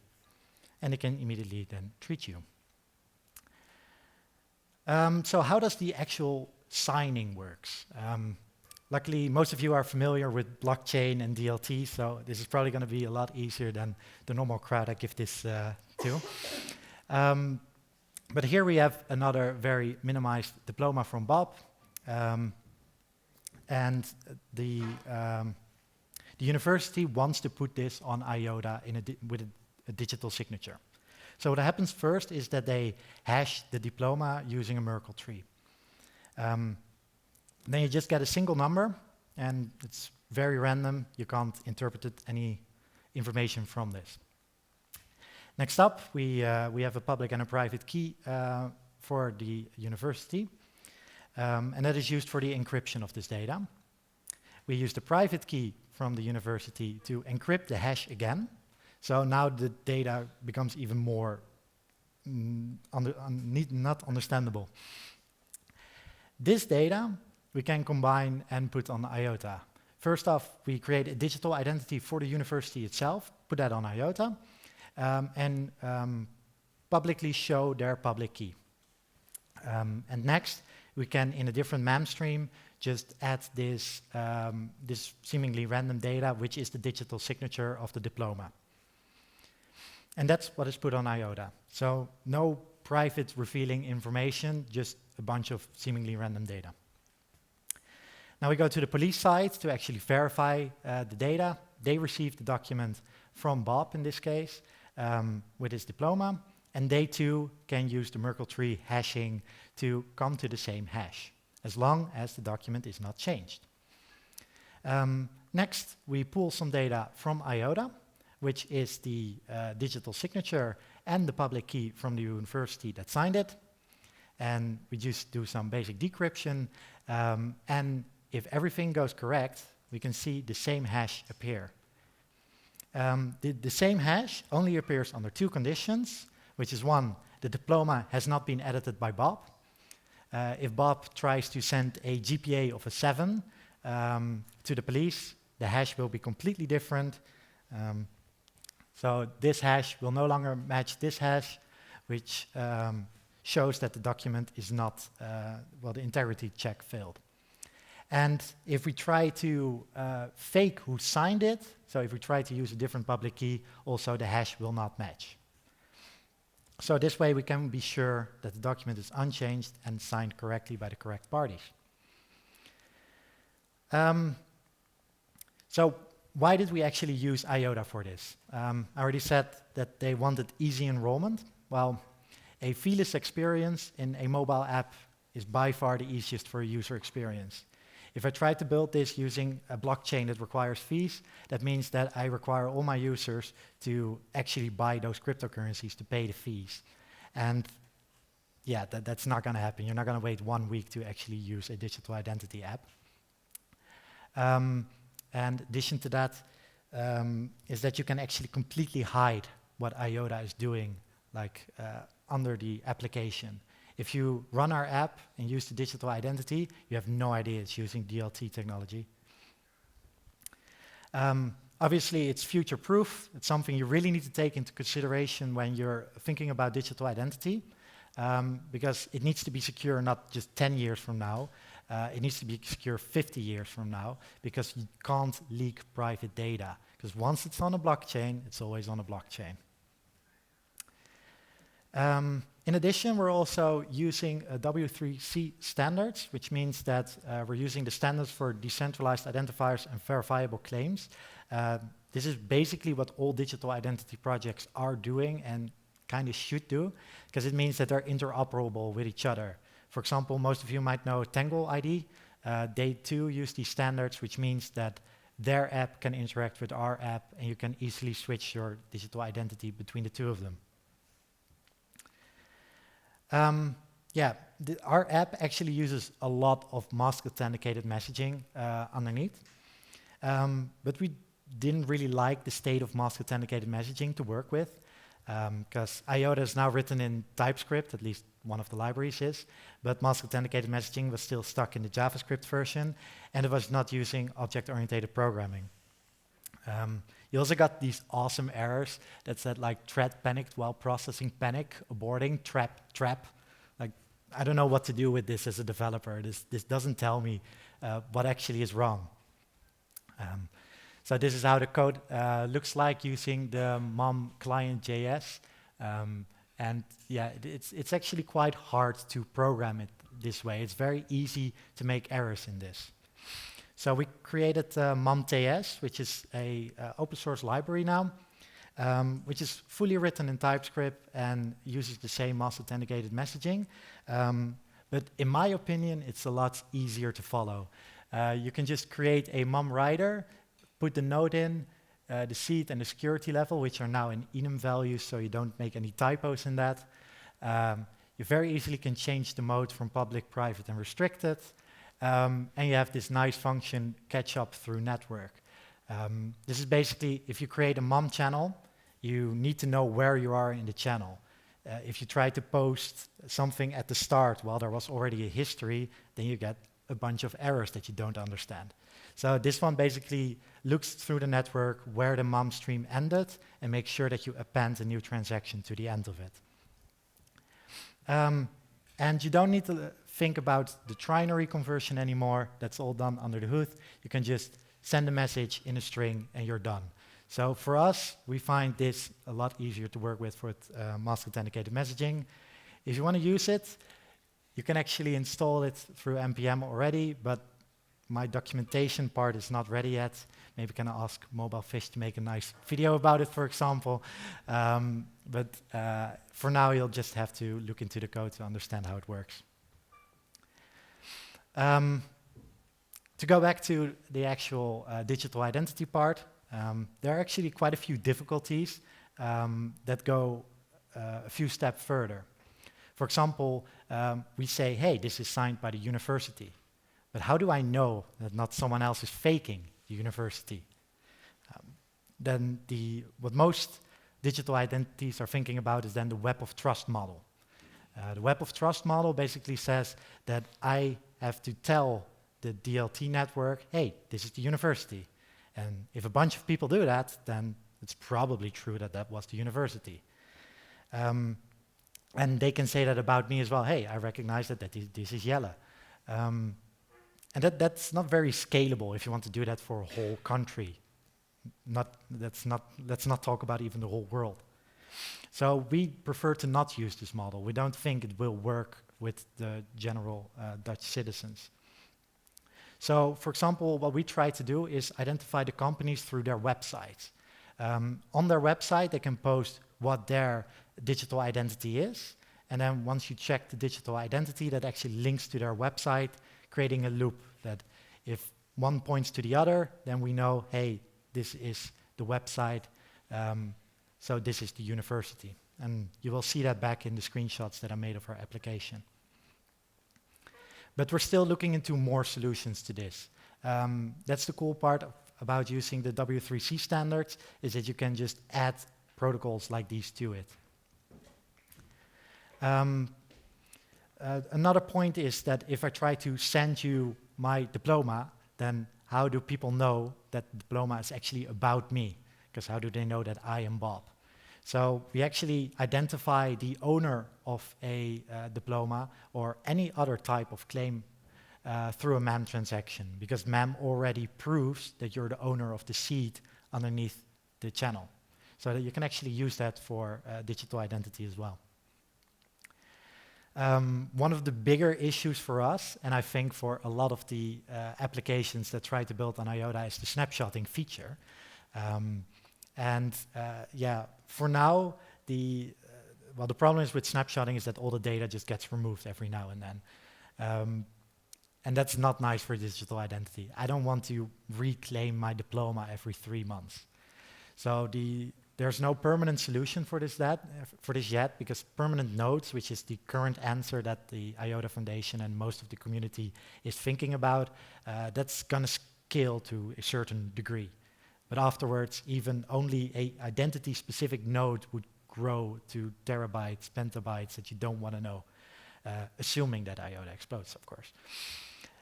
So we're still looking into long-term solutions for this, but luckily with perma nodes, we think that this should not be a problem for the next couple of years. The future from our perspective with this proof of concept is we're really just building a proof of concept. We don't think we will release this as VX company, as an app that will actually be used as a digital identity. However, we have found in our research and our communication with the Netherlands that there is a lot of demand for this. The Odyssey track challenge was complete coincidence for us that we're basically trying to solve that already. But that's not the first time that happened to us, because we're also with in a business challenge from the Chamber of Commerce in the Netherlands, working with the Consumentenbond, or at least we're still in talks. Consumentenbond, these are the Belgium, English, and the German equivalents, because it's terrible to try and translate. It's a very trustworthy company in the Netherlands, and they might be able to say, hey, we want this app. Like I said, as a company, we create software for others. We don't make products of our own. So they might be the ones to host this application, but we have seen a lot more interest. Universities are contacting us. We know that web shops really have a demand for this, and the government, as you can see in the challenge. But like I said at the start of my talk, is digital identity is just a basic requirement for a lot of other use cases. And you actually see that in the challenges provided at the upcoming hackathon as well. For example, we have a completely different challenge here for registering and communicating digital permissions. It improves, hold on. There are several processes that involve improving formal requests ranging from financial to I'm not going to try and say that.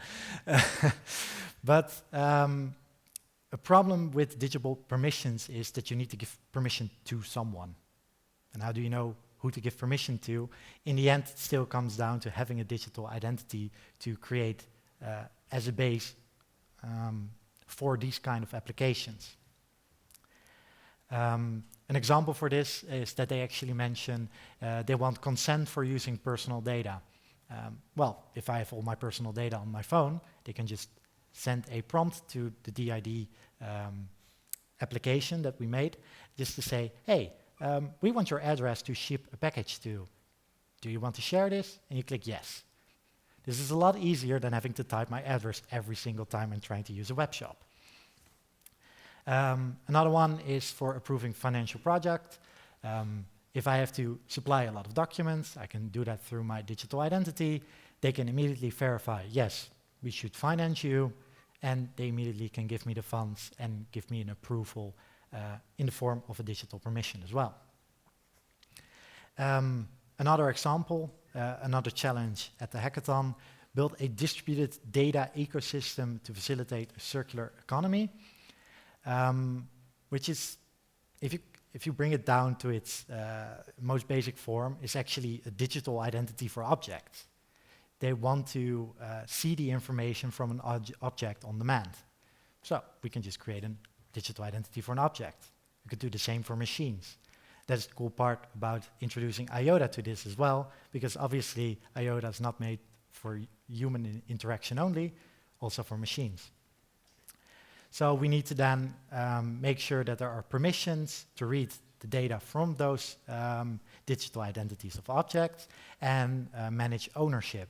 And this can all be done in the form of claims on a digital identity. So normally I was going to give you a short demo of our application, but unfortunately it turned out to be very difficult to connect my phone here. So I just got a lot of screenshots. After the end of all this, you can ask me to show the app for a bit if you want to. This is just our login screen, and this is basically how you will manage your own data. We call them claims, and you could basically have as many if you want, name them yourself. Later on, we hope that you can nicely organize them as well. If you click on any of these, for example, the bachelor diploma, you get the information that is inside of the claim. And if you then click on this small edit button, you get the option to take away some of the information. This is important for when you want to share the data, but you don't want to share everything from your diploma. So in this case, I can say, well, I don't want to share the date of birth. Next up, you can share this data then with another party. At the moment, we're using QR codes. But this can easily be extended with a lot of other features like NFC or easily through email. We actually want to do it through IOTA with mass authenticated messaging as well. So a lot of different ways that you can just build upon this. Once the other party, for example, the police, as I said before, receives this data, it immediately starts to verify this data through IOTA. So in this case, we will see a loading animation here while it is connecting IOTA, looking at the digital signature from the university and check all the values. And if it's sure about the integrity of the document and that the signature is correct, it will tell you, hey, this is indeed signed by the university, and it also shows the URL identifying which website is below this. So if I would see, for example, TUDelft.com here, I might think, hey, is that their actual website? So I can click on it and see, hey, that might be the fake website, and the TUDelft.nl is actually the correct one. So you still need to do a human check there to see if the university is actually the party that you hope has signed it. That was my talk about the digital identity. If there are any questions, feel free to ask and someone will throw a cube at you. You can also ask it by tweeting at me. I'm not sure how much time there is for the Q&A, by the way. We have minus 10 minutes. Okay. Should be fine, yeah. But we'll take, let's say, 2 questions, because it was a very interesting talk. I saw this hand raised first. Please be ready, if disappointed, not everybody will have time for questions, but there will be some more time afterwards. Perhaps a nasty question.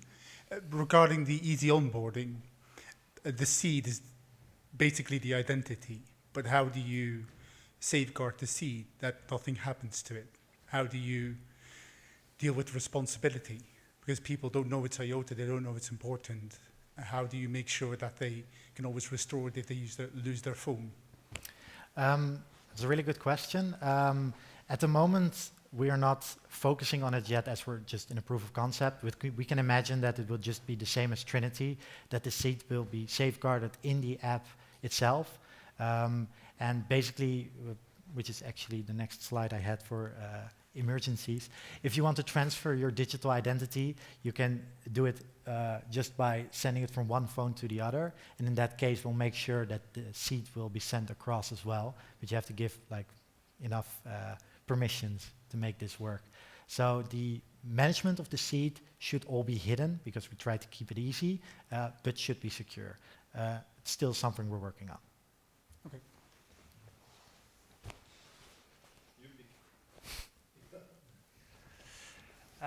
So you are storing or putting personal data on the Tangle, right? No. There's absolutely no personal data on the Tangle. Everything is on my phone, and that's where I store it. I only put the signatures on IOTA and like a public key from who is signing it. But that's it. So that process where you hash and then you encrypt, so it's that result that you put on the Tangle? Let me quickly go back to the slide. We'll get there.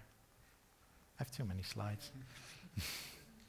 Yes, this is everything that's on the Tangle. Right. And which is just a bunch of garbage data, basically, and a public key. Right. Because we're also looking into that. So according to the GDPR legislation, so encrypted personal data is still personal data, but there's questions around hashed personal data.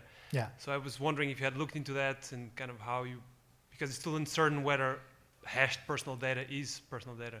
Yeah, it's still a debate. I know that. Right. I also know that at VX Company we're not very specialized in the legal part of it. So I'm currently just looking how it develops. But we do have two steps. So if you manage to decrypt this data, then you still only find a hash. And so it's a double encryption, so I hope that should be enough. Right. Yeah. Should be a Yeah, finally the troll box. Jelle, thanks for your presentation. Really like to see also on this part a lot of progress.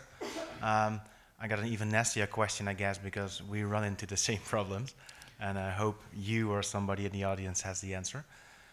You store or you need a public key to verify the signature, for example, from the university. But how do you know for sure that that's the signature from the university or the public key from the university?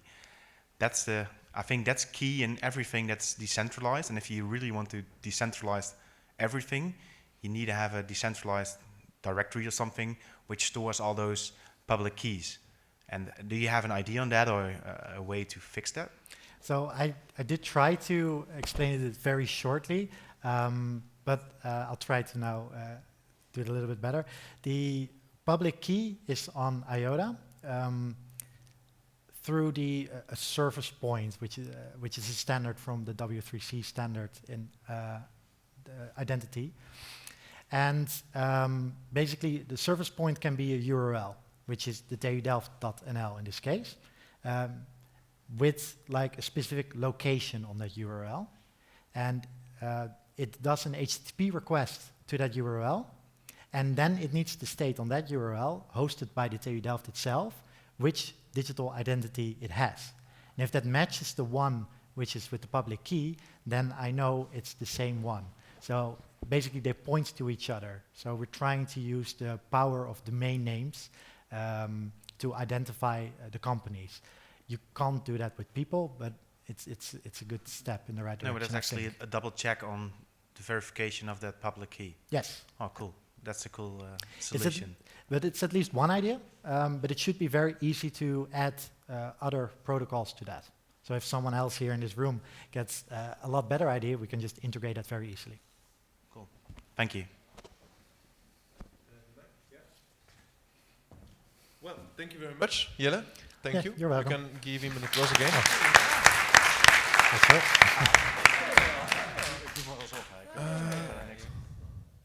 We took a bit of delay, but this is all fine. I will now invite on stage someone you start to know well. He will tell you some stories from whom you maybe already know a bit. Jan Peter, join me on stage, please. Don't be shy. You can give him an applause. And I am fully aware that we are a bit late, but we will do our best to not end up too late. Okay. I'm standing here because I'm also one of the challenge owners of the Odyssey Hackathon. We think we are the track with the best support for the teams. We did a lot of additional effort that I'm going to share. This is because we believe that we are the most ambitious track. We are the track that's going to be hard. So it's only for the brave. And this is because our challenge is that we want to work or see work on disruption before it happens. We are going to ask you to build the unimaginable. The great thing of today is that you heard about building blocks about cars. You heard building blocks about energy. You heard building blocks about identity. And we want to bring you, ask you to bring that to a completely new dimension. What do I mean? So, if you take, for example, the self-driving car. The self-driving car doesn't need humans to operate it. It can do it by itself. And it are the humans who have an urge for money, not the car. The car is a thing. It's a machine. It's going to care less about the money. So what happens to a transportation system if we throw the human owners out? The car would be able to drive from A to B and ask a service fee, would pay for the energy, would pay for the car wash, would pay for its repairs, and would, because we researched it, be 4.7 times cheaper as what you pay today. Because if it's a machine-to-machine ecosystem, you can eliminate all the entities who care about the money. If you build such an ecosystem, then of course you have a world in which you can interact. But all the machines on the site, all the services for which you pay, can also be autonomous machines. And that means that you create ecosystems where machines are delivering services. And if you build the machines and you build the ecosystem, you decide on the narrative. So that can be the economical narrative. Or it is a narrative where the machine says, hey, I have a lot of energy, here you have it. The great thing about such ecosystems is that you will not find an investor for it. But people are going to love it. You can crowdsource such solutions and do something the industry could not imagine. And of course, if you have built such an ecosystem, and the cars are there, and they're already part of the energy ecosystem, when the cars stand still, these ownerless cars, they can drive around and distribute energy. And then your ecosystem will not have disrupted one ecosystem, but two. So I hope that you can feel the crazy, the ridiculousness of these ideas. Why? Because disruption, before it happens, is an incredible narrative. It's crazy. If you take this CD shop owner of 1995 and you tell him about this new disruptive technology, the internet, you are going to tell him a story about that we will build shops on the internet who have 1,000 times the storage that he has. That we will download CDs and songs for a fraction of the cost. That we will create streaming services that offer access to all the music of the world for the price of a quarter CD per month. That is ridiculous. That is unimaginable. But in the world of today, we know that that has happened. So we want you to build ridiculous solutions, unimaginable. And the great news is that the unimaginable is already around us. We share this planet with 8.7 million animal species. All those animal species have working ecosystems for their housing, for their food, for their transportation, for their energy. All the topics we touched today. But all those ecosystems in nature work without ownership, use radical different forms of identity, and do not use money.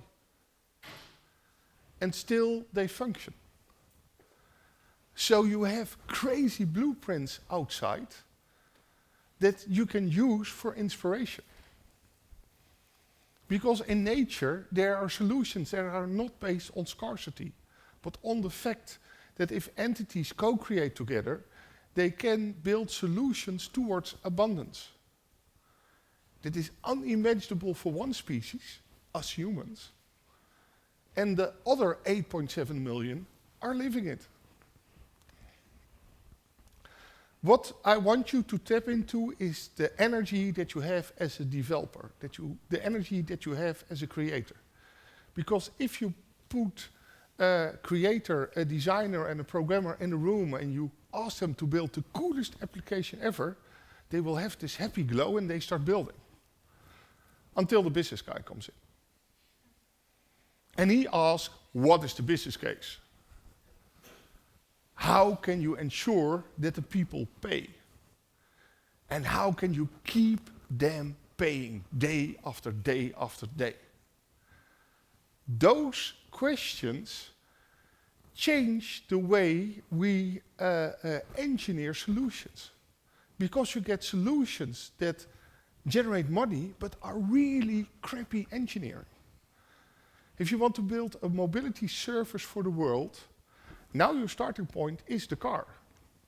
But if you look outside, you realize that most cars are parked. If you build a mobility service for the world, you use the cars that drive at peak, that are 6%. That are the cars you need for your service. All those cars have spare parts that do not fit in other cars predominantly. But if you are building this mobility service, of course they would. Every car that is sold for one purpose only. But if you have played with Lego, then you know with a number of building blocks, you can build any car of the world and even a plane. So if you challenge on the engineering of the current value chain, you will see a lot of improvement if the only thing you care about is working solutions. You are then not building a business. You are building a commons. And this is exactly the challenge that we have. Build a commons. This is one way to do the Nature 2.0 challenge.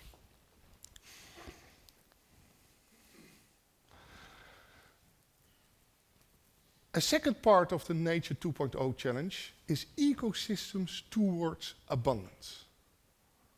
But how can this be abundance in the world of today? Well, I work for the energy industry, but I really like forests.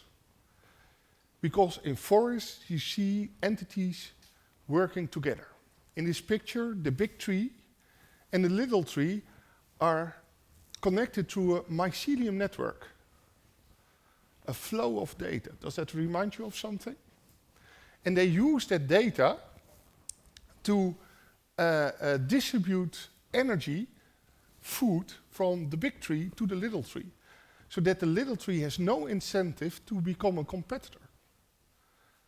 They operate together.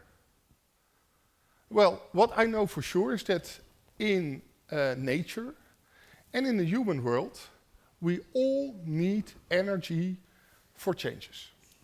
So let's compare the both systems. This morning as you woke up, the sun was shining. It was delivering 1,500 times the amount of energy you need on your roof for free. 1,500 times. If you look at nature, it's already enough. This system is working.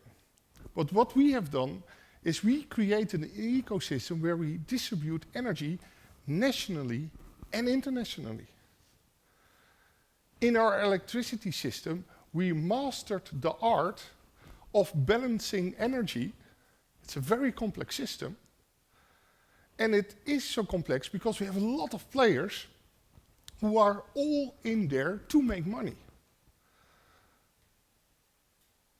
You, as a customer, because you pay for energy, you enable them to create a battleground where they find.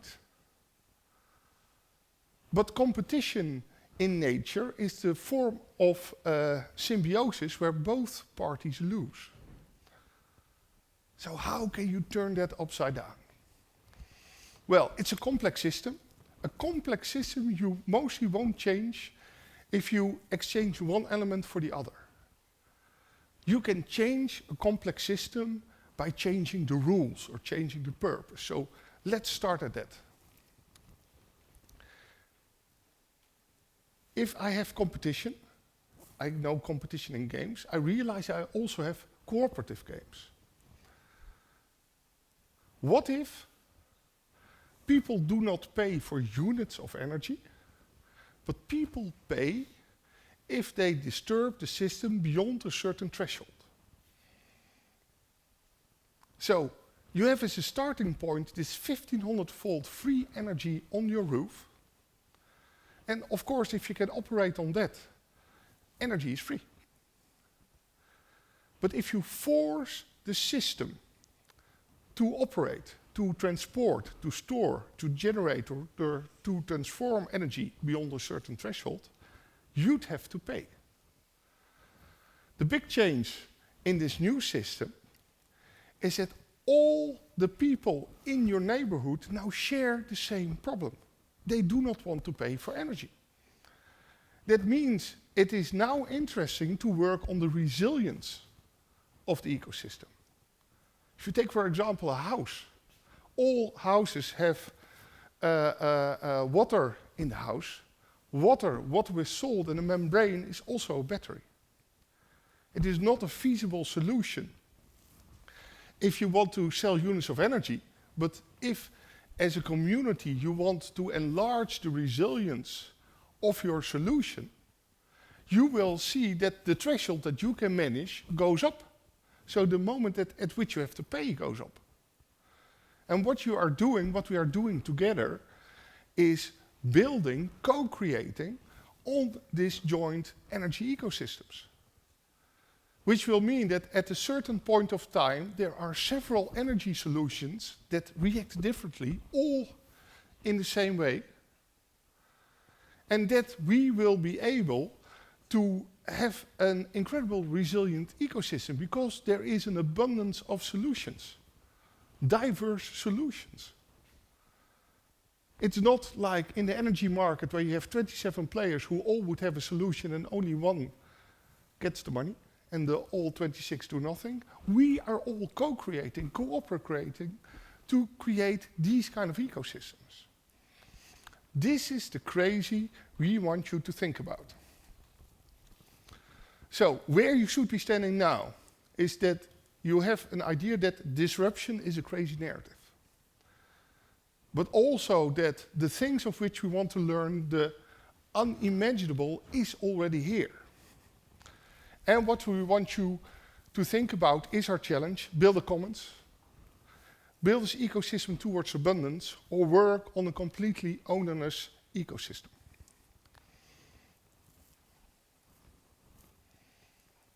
Yes. What is going to happen in the next days? I call it the Nature 2.0 heartbeat. Today, you should be curious. On February 5th, we, in this location, will have our deep dive. At the end of the deep dive, where we're going to share a lot of information, do a lot of experiments, you will look at the world with different eyes after this day. You should be at the level that it is doable, but how? And then from then until February, the year still standing 23rd, I just saw 25th, you have the ability to register. And you are not alone in this challenge. Dave is going to tell in a few minutes how the IOTA Foundation is going to help you. But we, as Nature 2.0, we know that we are the most ambitious tracks, that we ask the most of our teams. we have a shitload of resources to assist you. As soon as you register, then it will be decided who are the 10 best teams who registered. And for those teams, we then jointly start the preparation phase for the hackathon. That means that until March 13th, we want you to explore how it can be built. And on March 13th, there is again a big event of Odyssey, the Getting Ready event. Nature2.0 teams will get a quick scan of the community, of the Nature2.0 community. Are you ready in it? Have you the right elements? Are you connected to the right parties? Because we want you to become big. We want you to become heroes. So we have guys who will help you with the research on data. We have guys that will share with you a technology radar of all new technologies people are working on, so that you know what's going to happen in your field of exploration in the next 5, 10, 15 years. We have a TEDx coach. We have a video team that helps you to spread with all the communities, and you have a very active one, of what you are doing and what kind of help you need, so that you can prepare until April 10th, the day before the hackathon, so that you have a very good feeling what you are doing, that you have the resources, that you have people to make it huge. And then, of course, the hackathon starts. If you want more information, then there are 3 events of the Odyssey, which you see in light gray. But as I said, we are working on a lot of additional resources. We're going to partner up with Singularity Net. That's a community of 100,000 AI researchers that work on solutions. We have been exploring how to build those kind of solutions with meetups in Berlin and in Amsterdam, following a 3-layered approach. All the talks, all the GitHub code, all the resources we gathered on Nature 2.0. I did a TEDx talk on this topic that you can find following this link. And with the announcement that IOTA is going to be a partner of the hackathon, and because of our very, what's it called? We work very close together. We will create a page on our Friends of Nature 2.0 part of the website, where we are going to share how the foundation is going to support you, but also all the GitHub codes, all the ideas that were shared today, or all the cool ideas we can share. For example, Harm, at the beginning of the year, also shared a code how you can create a LoRaWAN sensor and put that data direct on the Tangle. So that we have some places to to discuss crazy ideas and see how they can interact. Because if you want to change the world, you need each other to build upon. Communities are very important. If you want to become a millionaire, you are alone. If you want to build unimaginable cool projects, if you want to solve the big problems of the world, you will discover that you have a lot of friends. So, my friends, I'm here to invite you to start building this crazy shit. Thank you very much.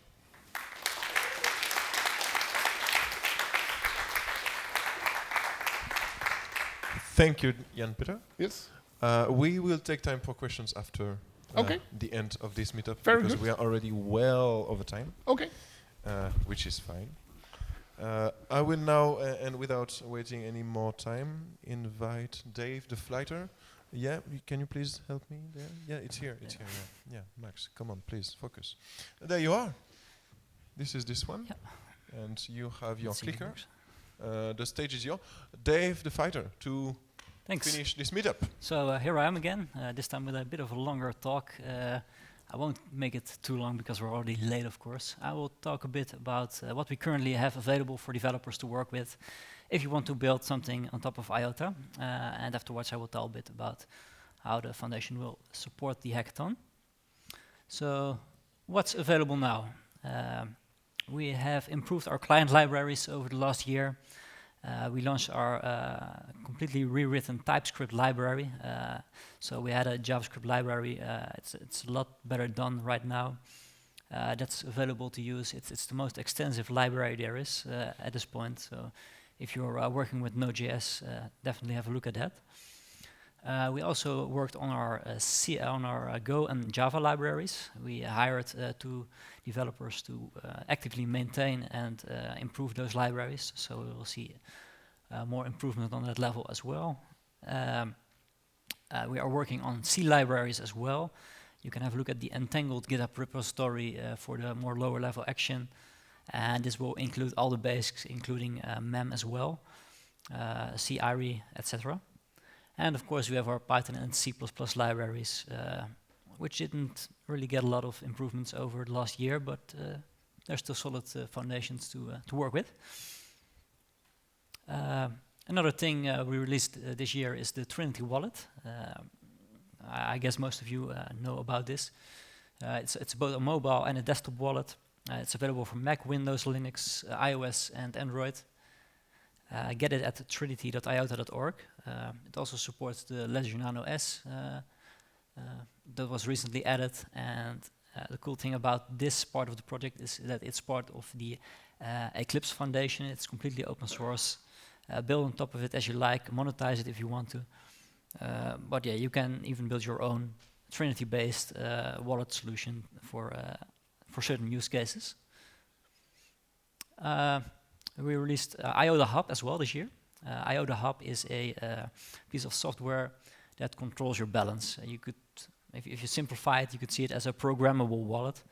It keeps tracks of user accounts, balances, addresses, signatures, seeds even, and it makes sure that you get deposit addresses. Basically everything you have to code yourself when you're receiving payments using IOTA and sending payments using IOTA for multiple users. It is handled by Hub. So reattachments, address generation, the aggregation of funds of several addresses into a single holding cold wallet. It's all handled by Hub. And it's written in C++. It uses gRPC to communicate with it, so you can interact with it through several programming languages. Almost every programming language has a gRPC library available. And yeah, a really great way if you want to handle funds to use it. It will save you a lot of time on developing token-based solutions or fund-based solutions in IOTA. Another thing we released recently is the open source coordinator called Compass. And this is the last thing you need in order to create your own private Tangle, testnet. So now it's possible to have a local testnet on your own. It's pretty easy to set up. I did it myself in a couple of hours without any documentation available. There is some documentation available for it right now on the documentation side. And there's a quick start tutorial as well. I will probably do a live stream in the next couple of weeks on setting this up as well. So anyone who wants to research the Tangle on their own network or want to give themselves 2.7 PI, it's all possible. Another cool thing we're working on right now is the documentation. We're constantly improving the documentation, and we will be releasing a new developer documentation hub as well very, very soon. This is a sneak preview of how it will look, and we will continue our efforts to get better documentation on there so that it's very easy for everyone to get started with IOTA. Something that didn't really receive a lot of visual attention this year is method-authenticated messaging, but it's something very usable, and it has been covered in a couple of these talks before. We're actually, it's a way of sending messages over the Tangle, encrypted. It can be public, it can be private, it can have a shared key at this moment. Because it's feeless, it's a very interesting technique to use because you can send messages over a distributed network for free. There's not a lot of other solutions that offer that right now. It's currently JavaScript only, and it has a couple of things here and there, as Jelle mentioned. But I'm very happy to tell you that a new version is in the works, completely redone, the true version of MEM. This MEM could have been seen more like a prototype beta version, and this will be a fully researched and developed version of MEM, including private key and authentication. We will be seeing that as well soon. So what else is in the works? If we're looking at 2019, we're going to work towards more standardization, even more mature and lower level code for better performance. So we'll see performance improvements for nodes, for the client libraries as well. Of course, a lot of research is being done towards all kinds of topics, especially coordinate, getting rid of the coordinator. Local snapshots are around the corner. They should arrive at any moment, I guess. I just saw another release candidate the other day. And we have a Troika. This is not really something to develop on, but it's a cool new hashing algorithm being developed by Cybercrypt. And there is a 200,000 euro competition ongoing on seeing how resistant it is. It will take a while before this is being put into action, but it's something that's going on. We're still developing Cubic as well. It's distributed computing for Internet of Things.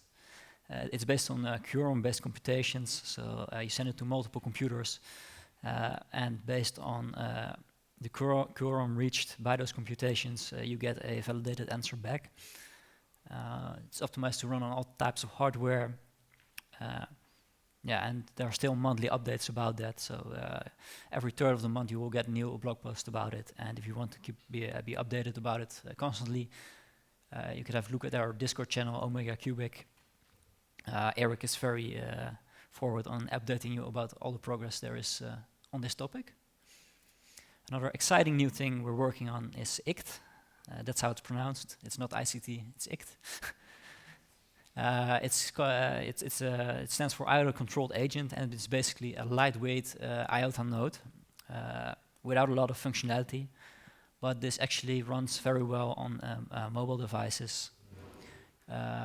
It doesn't have a coordinator at this moment. It doesn't have proof of work at this moment. So it's very lean and mean. And the real power of ICT is in its extensibility. So you can create plugins called IXI, and to add additional functionality on top of the Tangle.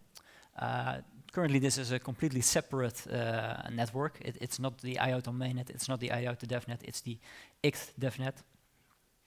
This is the current state of the nodes we have on it. A lot of community members are contributing nodes to it. Over the last week, it grew from around 100 to over 250 nodes. These are all Raspberry Pis or similar provided by the community. And it's based on trust as well. So as you can see, these are not connected to the main network. You can kick your neighbors out and they won't be connected to you anymore if they're giving any issues. It currently doesn't have any built-in persistence, so it's all in memory, which makes it possible, of course, to run it on devices like a Raspberry Pi. This is a cool example of one of these extensions. It's a chat application. It is run entirely decentralized, so there's no central server handling this chat. Basically, if you connect your node to the IOTA network, you will have access to this chat and to the neighbors you're connected to directly or indirectly. So this is all running on your Raspberry Pi. There's no centralized server involved. If you want to have a chat with, say, your local network at home, and you only connect to neighbors in your network at home, only those neighbors will see your messages, and you can basically have some sort of clusterized chat version. I think it's pretty cool, and it's because it doesn't have any proof of work at this moment, no coordinator. It's instant, so you press the enter key, and everyone receives your message connected to you. And this is just one of the examples of a extension you can add for IOTA. You can build one yourself as well. There is a boilerplate available. You can have a look at the source of the chat XE or the reporting XE as well. It's pretty easy to work with. It's currently all Java based because it's very easy to work with it and to iterate on it. Of course, this will evolve into other languages later on, but we are working on providing support for creating extensions in other languages as well. So this is really new stuff, but I think it shows a lot of potential and it could be very cool to use in the hackathon as well. This is actually one of the most active projects in terms of community engagement at this point. So it's like the busiest channel on our Discord right now, which is really cool. A lot of community members are actually building stuff on top of this and helping or just hanging out in the chat. So if you're interested in this, definitely have a look at the Discord. So the Odyssey Hackathon. What will the IOTA Foundation do to support the hackathon? Well, first of all, we will be there. At least 2 Jedis will be available, so people who will be there constantly to help with the projects based on IOTA, getting you sorted with the IOTA technology, making sure that everything runs smoothly and that you can you don't bump into any issues and get stuck. I will be there, probably Lewis will be there, some other members will drop by probably. Next, we want to sponsor 1 or 2 teams that need to travel. So if you're from the EU or something, not from the Netherlands, and you want to participate in this, you don't have any funds for travel, you want to build something with IOTA, just give us a message on Discord and we'll see what we can do. We will be creating some content packages as well and support for the teams that are participating in the hackathon. There's a Discord channel called Odyssey Hackathon on Discord right now. If you need support, you can ask there, but the content packages will be distributed to the teams working with IOTA beforehand. We will also do a workshop, IOTA workshop, on the 4th of February in the Tech Deep Dive, where you can ask all kinds of questions and we will have a look at how the Tangle works, how you can interact with it, and if it's something to use for your proof of concept.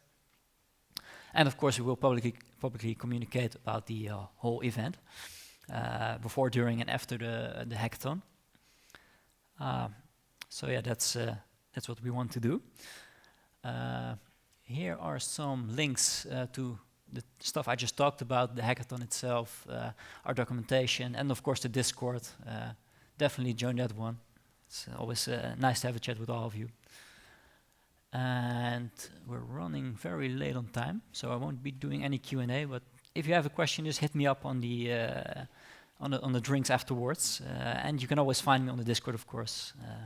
And I want to thank you all for your attention this evening.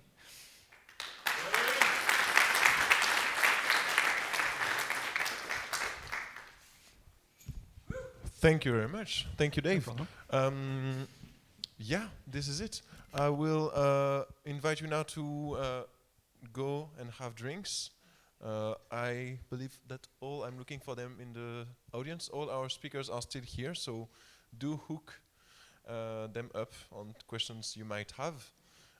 Do get in touch with them for questions you might have in the future as well. They will be available, and this is why we are here tonight. It's to activate this network and to link everybody here and to create a beautiful community able to help each other towards the future challenges that we have. The hackathon is one of them, but it's not the only one. IOTA has a lot of beautiful projects, the VX company as well, Nature2.0 as well. We all have nice and beautiful challenges. Let's just connect and make beautiful things happen. I hope you enjoyed it tonight. I am very deeply sorry we went over time, but I'm also not so much sorry because it was very much worth it. I hope you understand me, and let's all forgive me and all the rest with drinks and bites right now.